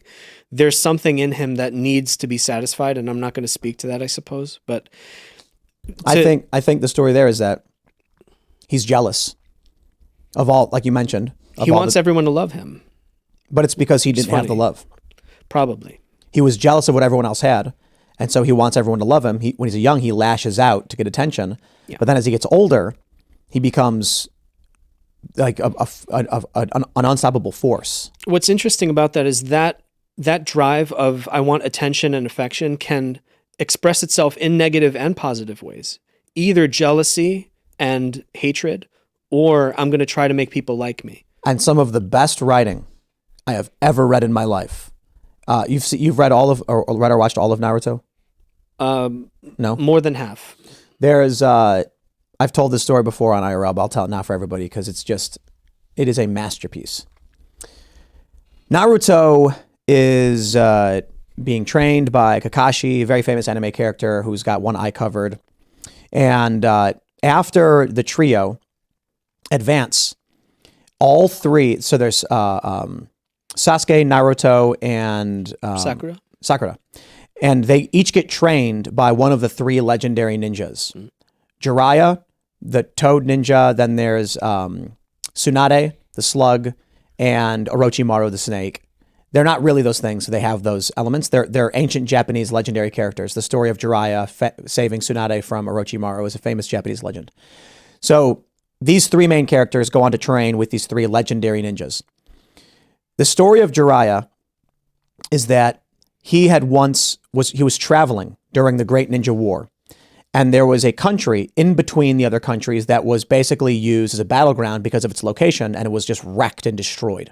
It's the land of, I think, rain. And he comes across these three kids who are orphans who are fighting and desperate for survival, and he says, I'm going to train you because what's happened to your country is wrong.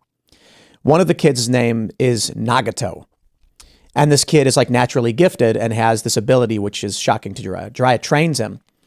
One day, Nagato says something to him that inspires Jiraiya, who goes on to write a book basically about this kid called Naruto. Jiraiya, having been the teacher to Naruto's parents, name their son after the character in the book. Later on in life, when Naruto is trying to fight this evil globalist organization, I kid you not, it's called Akatsuki, and they're globalists. They want mass power to unite the world under their boot. The main guy, his name is Pain, and he has the ability to basically control corpses. When Naruto finally confronts the actual dude, let me slow down. Jiraiya goes to confront Pain and dies. When you first encounter this character, Pain, it is, like it's a bunch of different weird people, all seemingly under the control of one person. Mm-hmm. Naruto eventually confronts the real Pain, who's puppeteering these corpses. Yeah. And it's Nagato. And he's like gaunt and frail because he doesn't use his body, he controls others. Naruto defeats Nagato. And when he does, he refuses to kill him and then espouses a quote about his ethos, about how, I don't know the exact quote, but he basically says, "My ninja way, I will save the world. I will be the hero to stop hatred once and for all." Mm. And then Nagato, who is desperately trying to kill Naruto because he's an evil globalist, has this profound moment where he says to Naruto, "Where did you hear that? That like, why are you saying that to me?" And then Naruto's basically like, "Jiraiya, my teacher, instilled these ideas in me." Yeah. Naruto was a young man who had defeated Nagato and then espoused his own ethos back to him, which he had abandoned. Yeah. So Nagato, who is now his evil globalist, is beaten and then hears a kid say to him exactly what his ideals were, and it rips him to shreds. That moment was just like a culmination of all of this writing that clearly was planned out and was masterful. The name Naruto. So I'm just thinking about, imagine being a dude in your 30s and you're on this mission of conquest. And then you come across a kid who is named after you without you knowing, who then tells you your own ethos back to you, reminding you of how you've abandoned goodness to become evil. Mm-hmm. And then this triggers a turn. Like, it's just fucking masterpiece. That reminds me. I can't even. And then Pain, Nagato, changes and immediately helps Naruto and says, "I can't believe what I've become." Like the embodiment of all of his ideals standing before him. Just brilliant writing. There's a quote that I like to, it reminded me what you just told me, is "The pain ends with me." There's like, there's people who have a lot of bitterness in their lives or whatever because people were mean to them or they were bullied or even abused or something. And they have the option in their adulthood, let's say they were hit as a kid or something. Instead of sort of just taking it and holding it and never passing it on, the psychic pain is so much that they have to pass it on because that it feels at the time like it's gonna be a relief or something.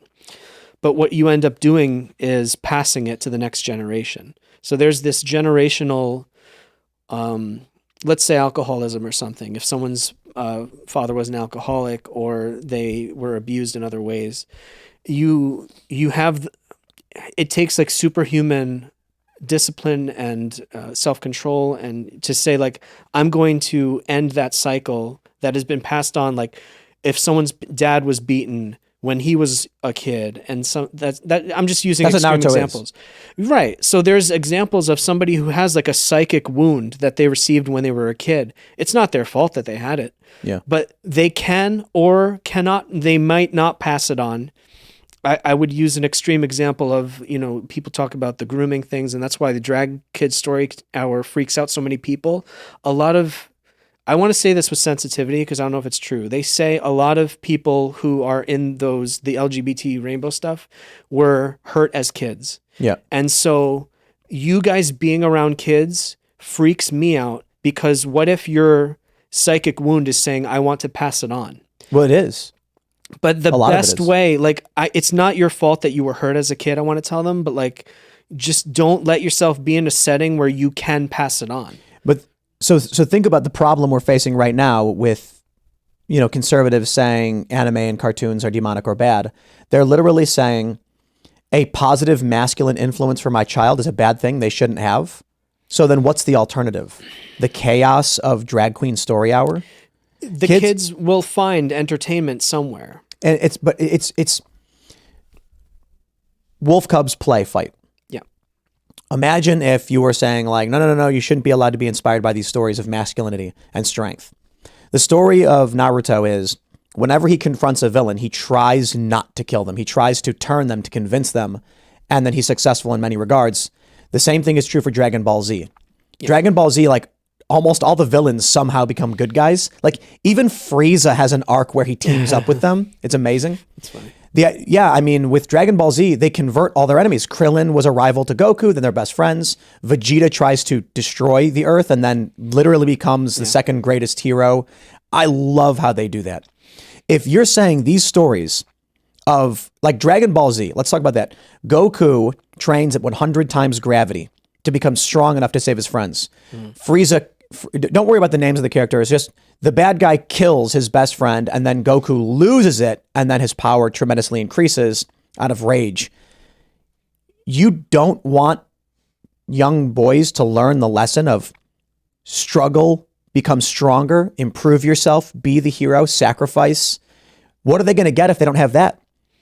What they're going to get is it's going to be RuPaul's drag race. Yes. They're going to get whatever they can from TV because you're saying this is bad. Which is ironic because conservatives would agree with the statement of training makes you stronger, helping your friends makes you stronger. Captain America, dude. They're preventing their kids from watching things, like you said, from the very things that will make them have the values that you want to pass to them. Here's what you got to do.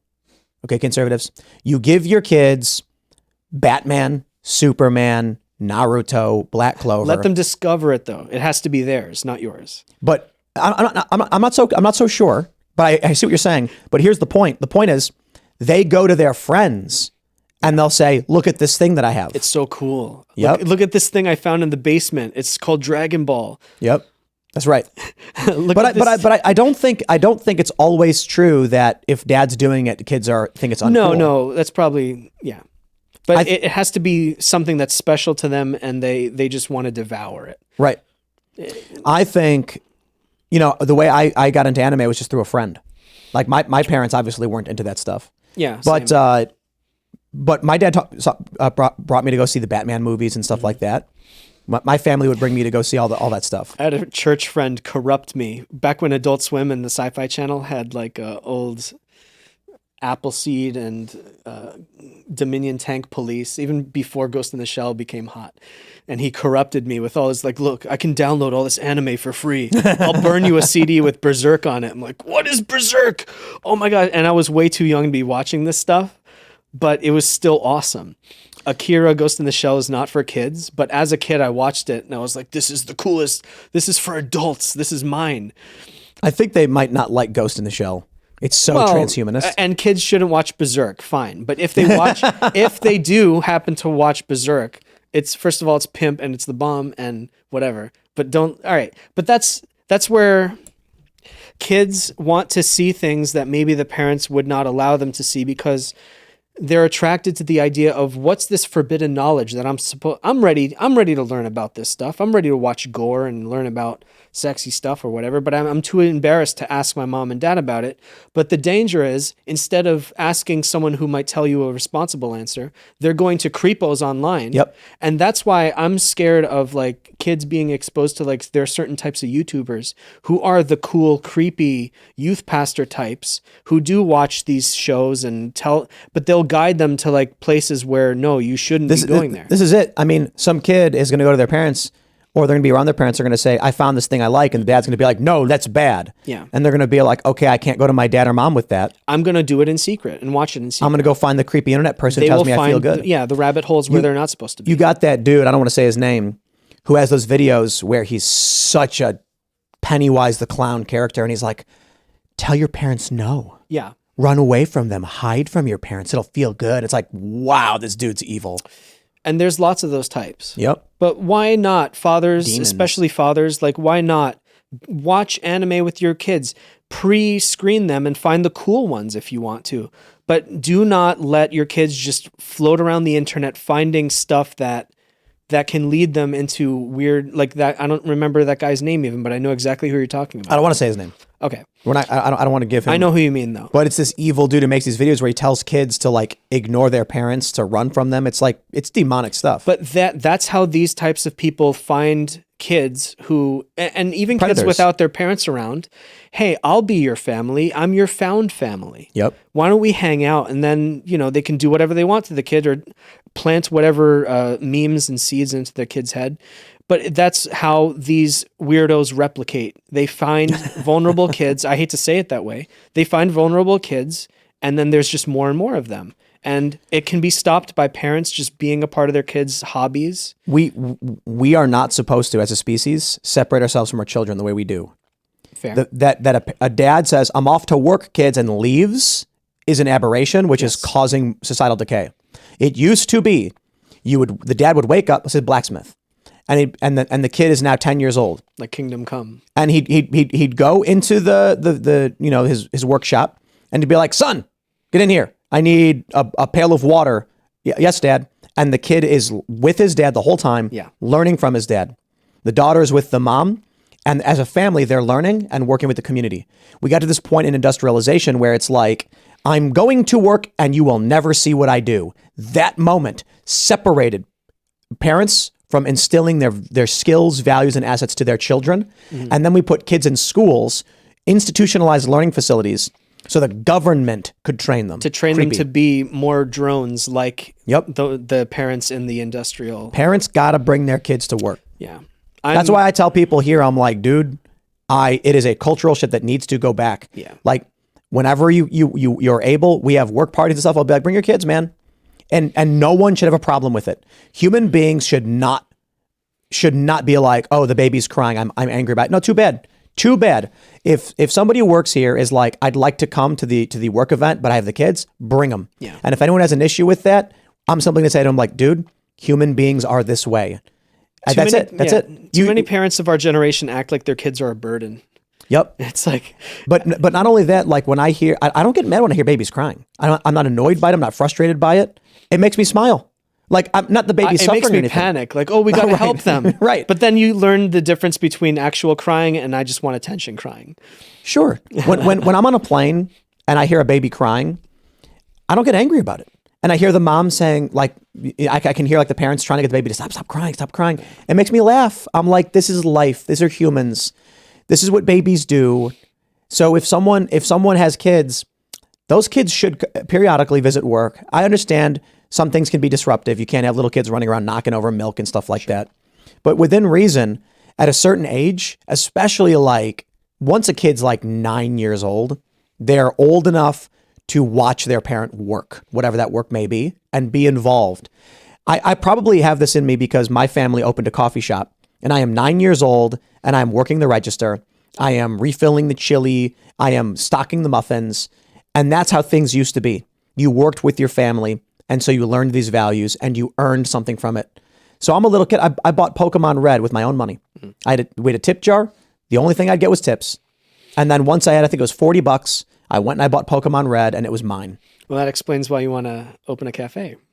Well, I mean, not so much. Cafes are just, to be honest, they're kind of easy. Cool. It's easy to do. Wow. It's a sure shot. People want coffee. People want to get coffee. It's a fun place to hang out. We want to make a watering hole. Mm. And then I have the added benefit of my mom's opened one before and knows how to do it. So she's helping. But it's why I think kids should have jobs. And the left, they get so offended by this. And conservatives are such spineless losers that I have no problem saying children should have jobs. I ain't talking about a coal mine, dude. I'm talking about a paper route. I'm talking about, working at the family business, the grocery store. Little vocations. Like kids are very, so I have lots of family members that I've watched grow up and they are so curious and passionate about everything when they are that age growing up. They want to ask you a million questions. They want to shadow you. I've had I'm not going to say what kind of family members out of privacy, but like when I'm working at my desk drawing, they will hover. What are you doing now? How are you doing that? How do you draw that? Hey, look at this drawing I made. They're so interested just because they're seeing an adult do it, and their mirror reflex. We're all born with it. I want to copy the thing that I'm fascinated by. Yeah. If they will osmose anything they're around. So why not have them around? That's a great idea. Have them around the parents, have them around a vocation, and they will learn those things instead of whatever garbage they'll find from strangers. And I think Matt Walsh, it being a good example, I think his kids should watch a large portion of his commentary and they should watch him do it. It's fair.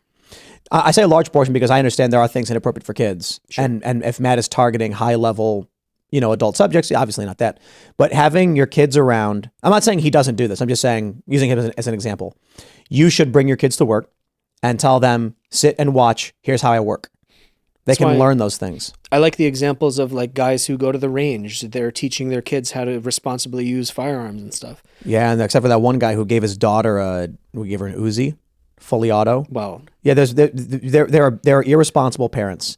And just because they're irresponsible parents doesn't mean you don't teach your kid gun safety or, how to it makes it more important to be responsible, yeah. Obviously, don't give weapons to kids who are...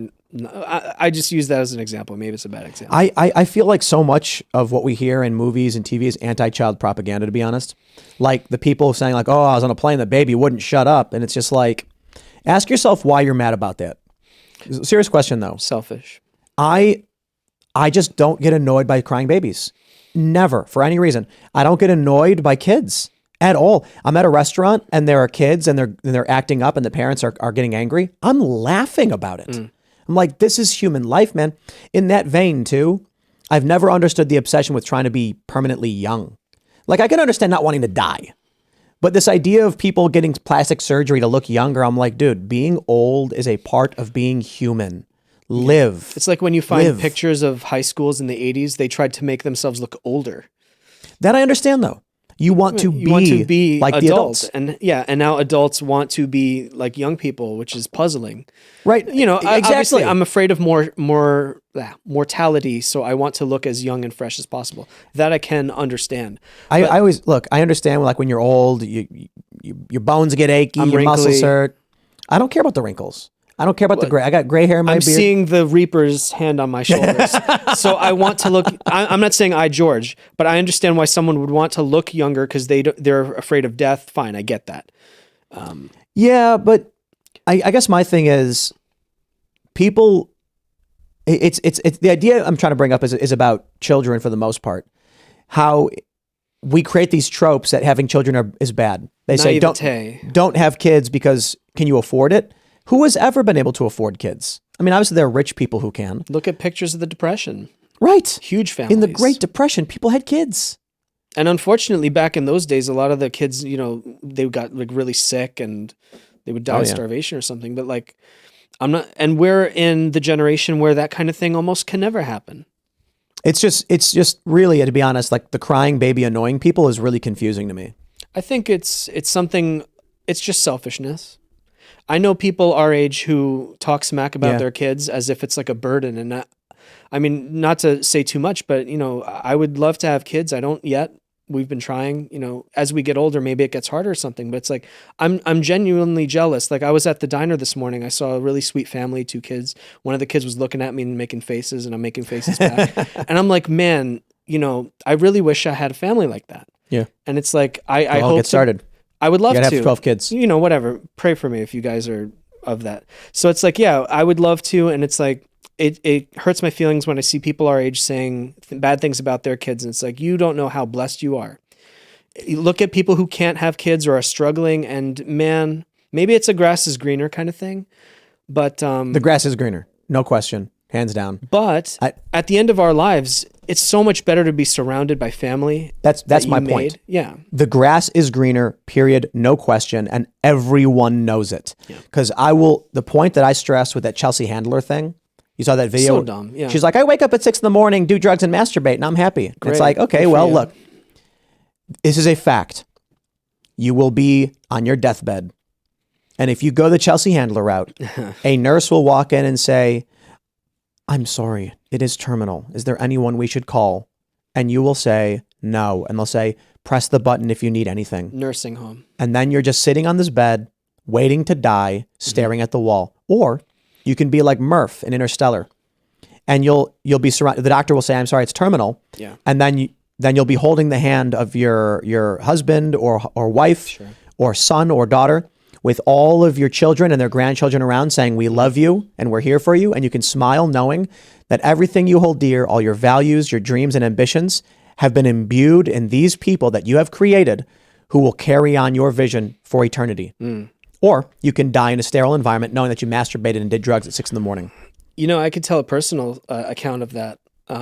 Last time I visited you guys back in August, I was in a rush to get back home because my grandmother was in hospice care or something. Like there are places where they can put you in a home, but it's like you're dying, you're not going to make it. Hospice. She had like stage 4 cancer or something. And in the few weeks after I came back home, it was in September, we took turns, all the grandchildren and all of her children. My grandmother had, I'm not going to say the exact number, I guess, but there was like 15 people taking turns visiting her in her house, taking care of her. And man, I think she was so proud. I mean, there's obviously like little family, like, it wasn't perfect, but like we took turns taking care of her. And my grandma, like the sweetest woman you've ever met, she was 90. She was like losing weight. She was, you know, it was very sad, but she's like telling me, I'm sorry that you're here and that you have to take care of me. It's like, you took care of all of us and now it's our turn to take care of you. And that is probably one of the best ways you can go, surrounded by family. Where did that go? Well, It's like, look, how did we get to this point my where... grandma was from the old country though. No, but yeah. I just mean like, where did it go? How do we get to the point where it's like, oh, my parent is ailing, time to put him in a home so I can forget about it. We're selfish. Evil. I want to give people room to come back. And I'm not going to call them evil, but like, let's not be selfish. I'm saying it is It evil. is an evil thing. Yeah. Yeah. But like, it's such a huge, it's very painful. I'll tell you guys that. Like, people want to avoid pain in our generation, especially. I get that. We're very avoidant of pain.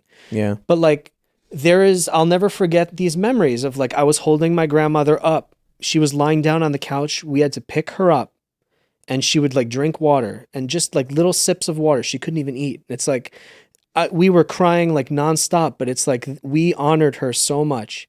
But people in our generation, because they're afraid of the pain of doing that, I think they're avoiding it. Maybe the reason they don't have kids is because they're avoiding, what if something happens to the kid? I think we're just becoming permanent children. Selfish. But a child is innocent and avoids pain. Adults have to bear responsibility, and because we're such a fragile generation. Adults are Piccolo standing in front of Gohan, absorbing the blast to save him. Why not? That's the meme. Did you see the one with spaghetti?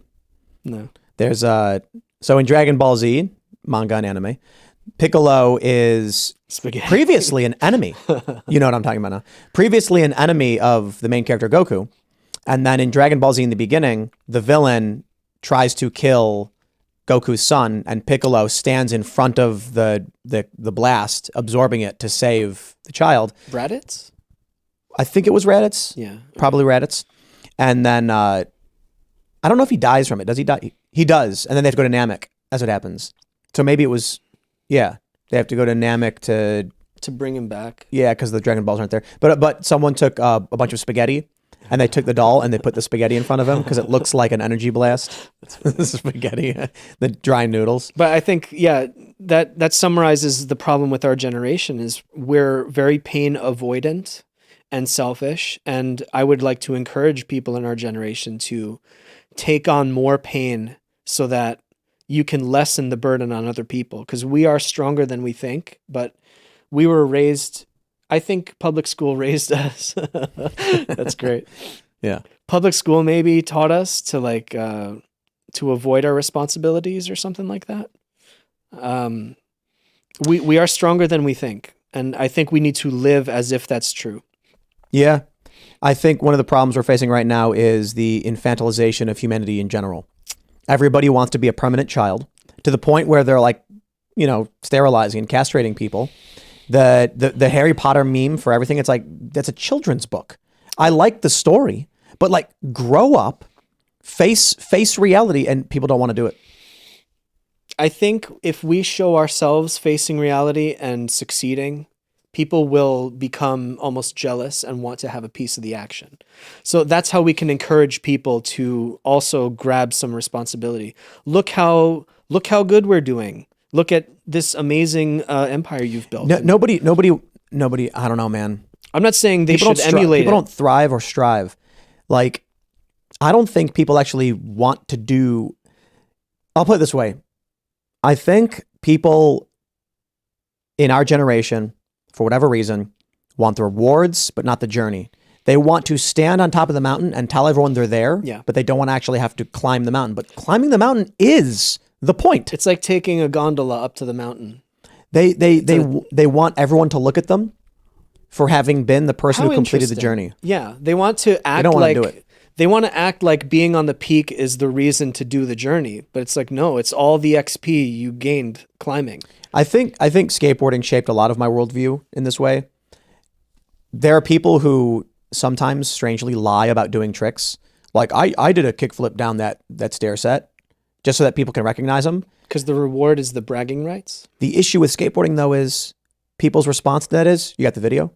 And it's like, no. And it's like, well, show me the video. Okay. There was one dude, I won't say his name, famous pro, claimed he did this massive trick down this at this famous location. And the response from everybody was, prove it. And it was never proven, so nobody believes it. That's the thing. It's like, there's a reason we film it, to prove it. But the other point is, in skateboarding, you learn, after you land that trick, finally, you've been trying for so long, you get about a second or two of feeling joy, and then it's gone. Mm-hmm. And then the question is, what now? You have to keep on this journey, working hard every day to keep that feeling going. Because you can't just do one trick and then wrap it up, put the board away, and be like, I'm done, I did it, because that feeling's gone. Doesn't stick around. And you can't lie. There's no cheating in skateboarding. And to earn the respect of your peers, you have to show how many hours you've put into it. Well, I mean, that is an interesting thing, too. Some people are naturally gifted. And the question is like, can you do the trick and prove you did it? And we'll respect it. Yeah.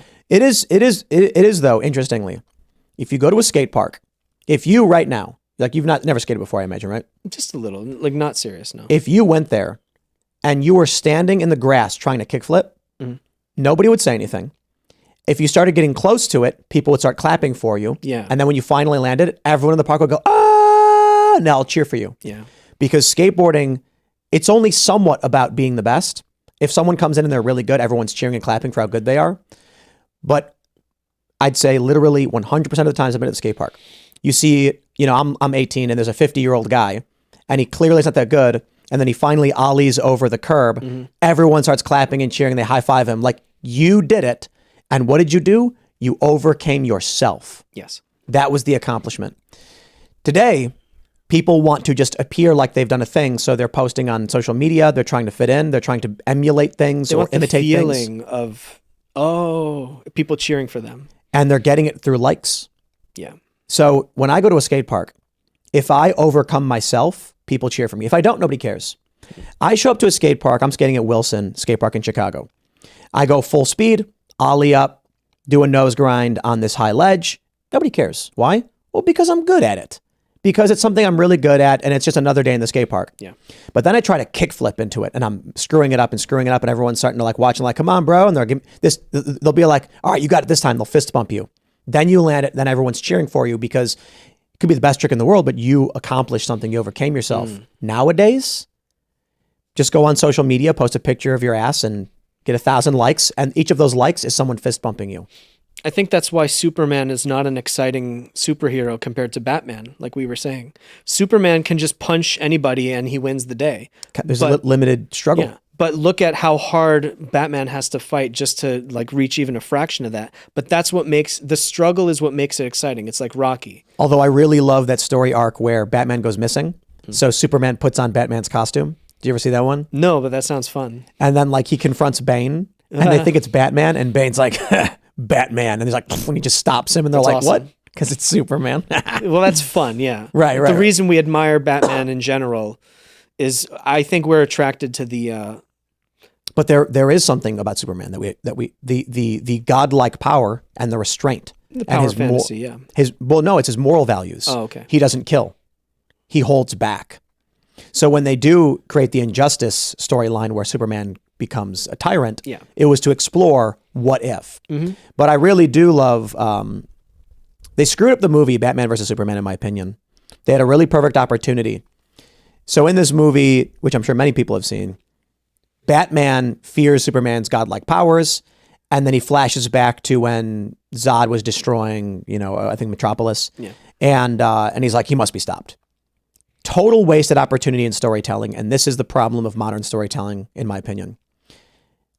Batman wants to kill Superman for that. Just that. What should have happened is Batman has Superman on the ground. He's holding the kryptonite spear, and then Batman should have said to Superman, "Let this be the day you never forget, the day I defeated you." And then he throws the spear aside and walks away.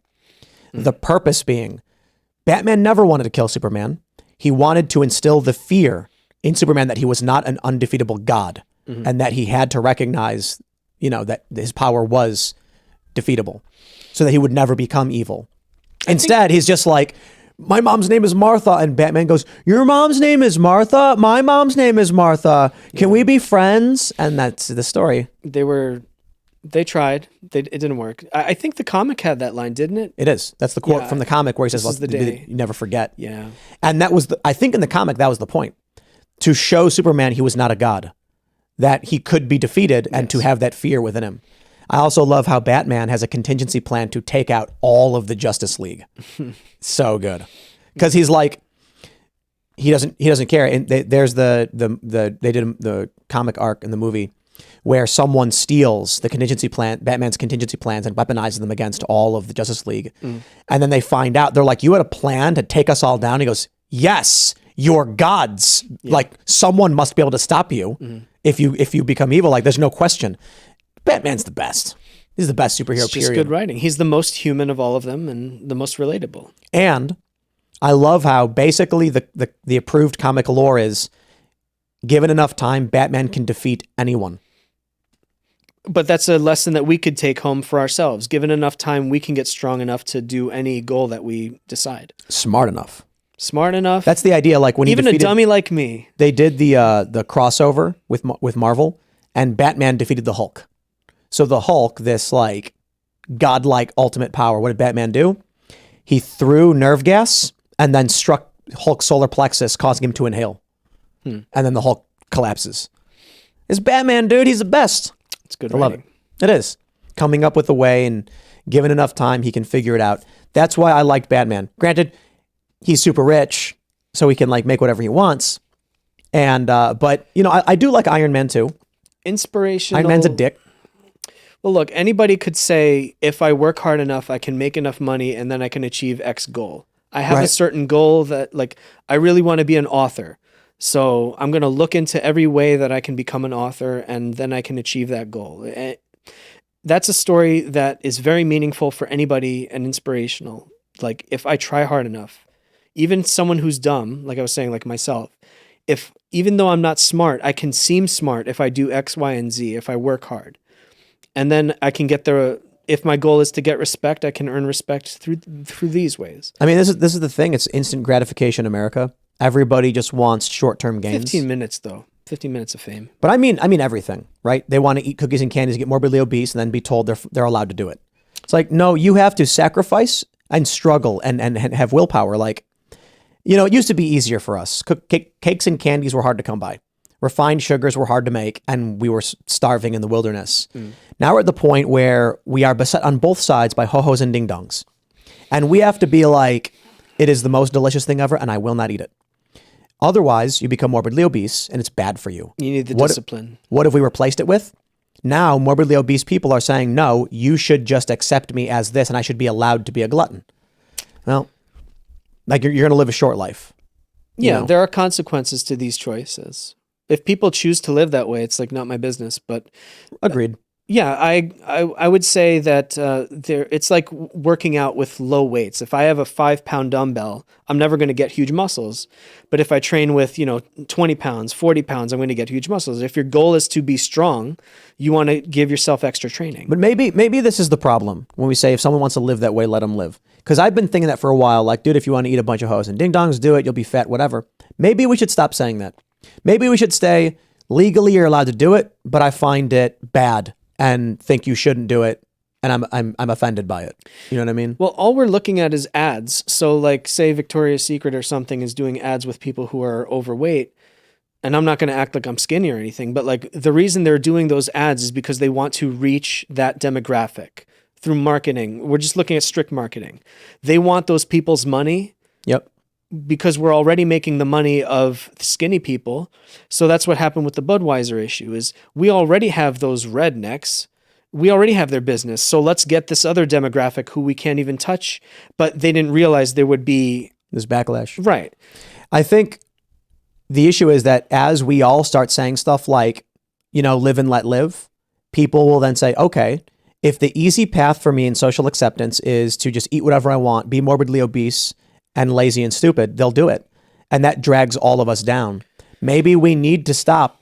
We need to say, hey, no more fashion ads. Like, I will boycott your brand if you put morbidly obese people in, for your fashion clothing line. What's the difference between persuasion and force? So I've always felt that laws are too forceful and it will create people will dig into their beliefs just because it's like a hard reaction. Whereas art is more persuasive and gentle. And well, I'm not saying to make it illegal. Yeah. I'm saying culturally we need to be like, on the right, we tend to call people we respond to say the boot camp, hey, you're fat, you're a loser, get strong, you jerk. And then people are like, yes, sir, because it pumps them up. Whereas more gentle people who are artistic or left-leaning or something like I don't respond to negative reinforcement at all. If someone wants to piss me off, you can start criticizing me. But if you want to encourage me, say, hey, you're doing really good with this thing, do more of that, and maybe ignore this thing that you're doing over here. I think we've gotten rid of shame. It works on some people, and others they respond to encouragement. But I think overwhelmingly, it's not that we want people to feel bad. It's that we need to have societal standards. And we've gotten to the point now where instead of shame, it's affirmation. So no matter what negative attribute someone exhibits or engages in, we just say, you know what, we're going to affirm it. Yeah, you're affirming for the sake of making them feel good. Whereas feeling good is not a means to an end. It's like you're trying to charm them. I'm finding I don't know, there's somebody... I feel like it's callous to say to a person who is morbidly obese, you know what, do whatever you want. I feel like that's kind of mean. It's mean, but it's also, you have to look at what's the motivation underneath why I'm trying to make an ad supporting this lifestyle. It's because I want your money. Right. So why are it's like all these Robert Greene books that I love so much. Like the reason why you would compliment someone is to try to befriend them, let's say. But I really dislike it when people compliment me personally. So when I feel like someone's trying to, hey George, your art's so good, and they're trying to befriend me, and then it's like they just want the sneaky back door of now you're in with me. I realize that in marketing, you notice patterns of, hey, you're perfect just the way you are. And I also want to hey, now that we're friends, I want to tell you about this investment opportunity, by the way, now that we're best friends. So they're finding ways, really superficial 15-minute ways to, quote, seduce somebody or to get in with them. And the reason is A, I want to sell something to you, or B, I want to impregnate your mind with this meme I have. So the LGBT stuff is just a Trojan horse. And I shudder to think what the Trojan horse contains. Misery loves company. Yeah. But it could also be I'll give them the benefit of the doubt. They believe their lifestyle is beautiful. Love is love. Fine. All right. So I'm going to start thinking like them. The reason they think that way is because when they were younger, someone shamed them for being homosexual or for having certain fetishes or something. Okay. And so the reason they want to normalize their fetishes and stuff is because they want to not feel ashamed. They want to live openly. I can understand that. But now if society starts seeing and normalizing this behavior, it comes with a lot of creepy baggage. You go from, hey, there's that meme of if you accept gay marriage, then all this other stuff will never happen. There's a pie chart. Yeah, it said, what will happen if we allow accept gay gay marriage? And it's like the terrorists will win. There will be a third world war. A Sure. pandemic will wipe out the planet. Gay people will get married. Yeah. And the pie chart is only that they'll get married, but then, The 10 years irony later, is that like not necessarily like those things are because of gay marriage, but if you let in this one thing, the Trojan horses, now you're allowing all these other things. And the reason that there's a quote of, if you move a fence, you have to ask why it was there in the first place. And the reason that I guess society always considered homosexuality weird, I'm just guessing.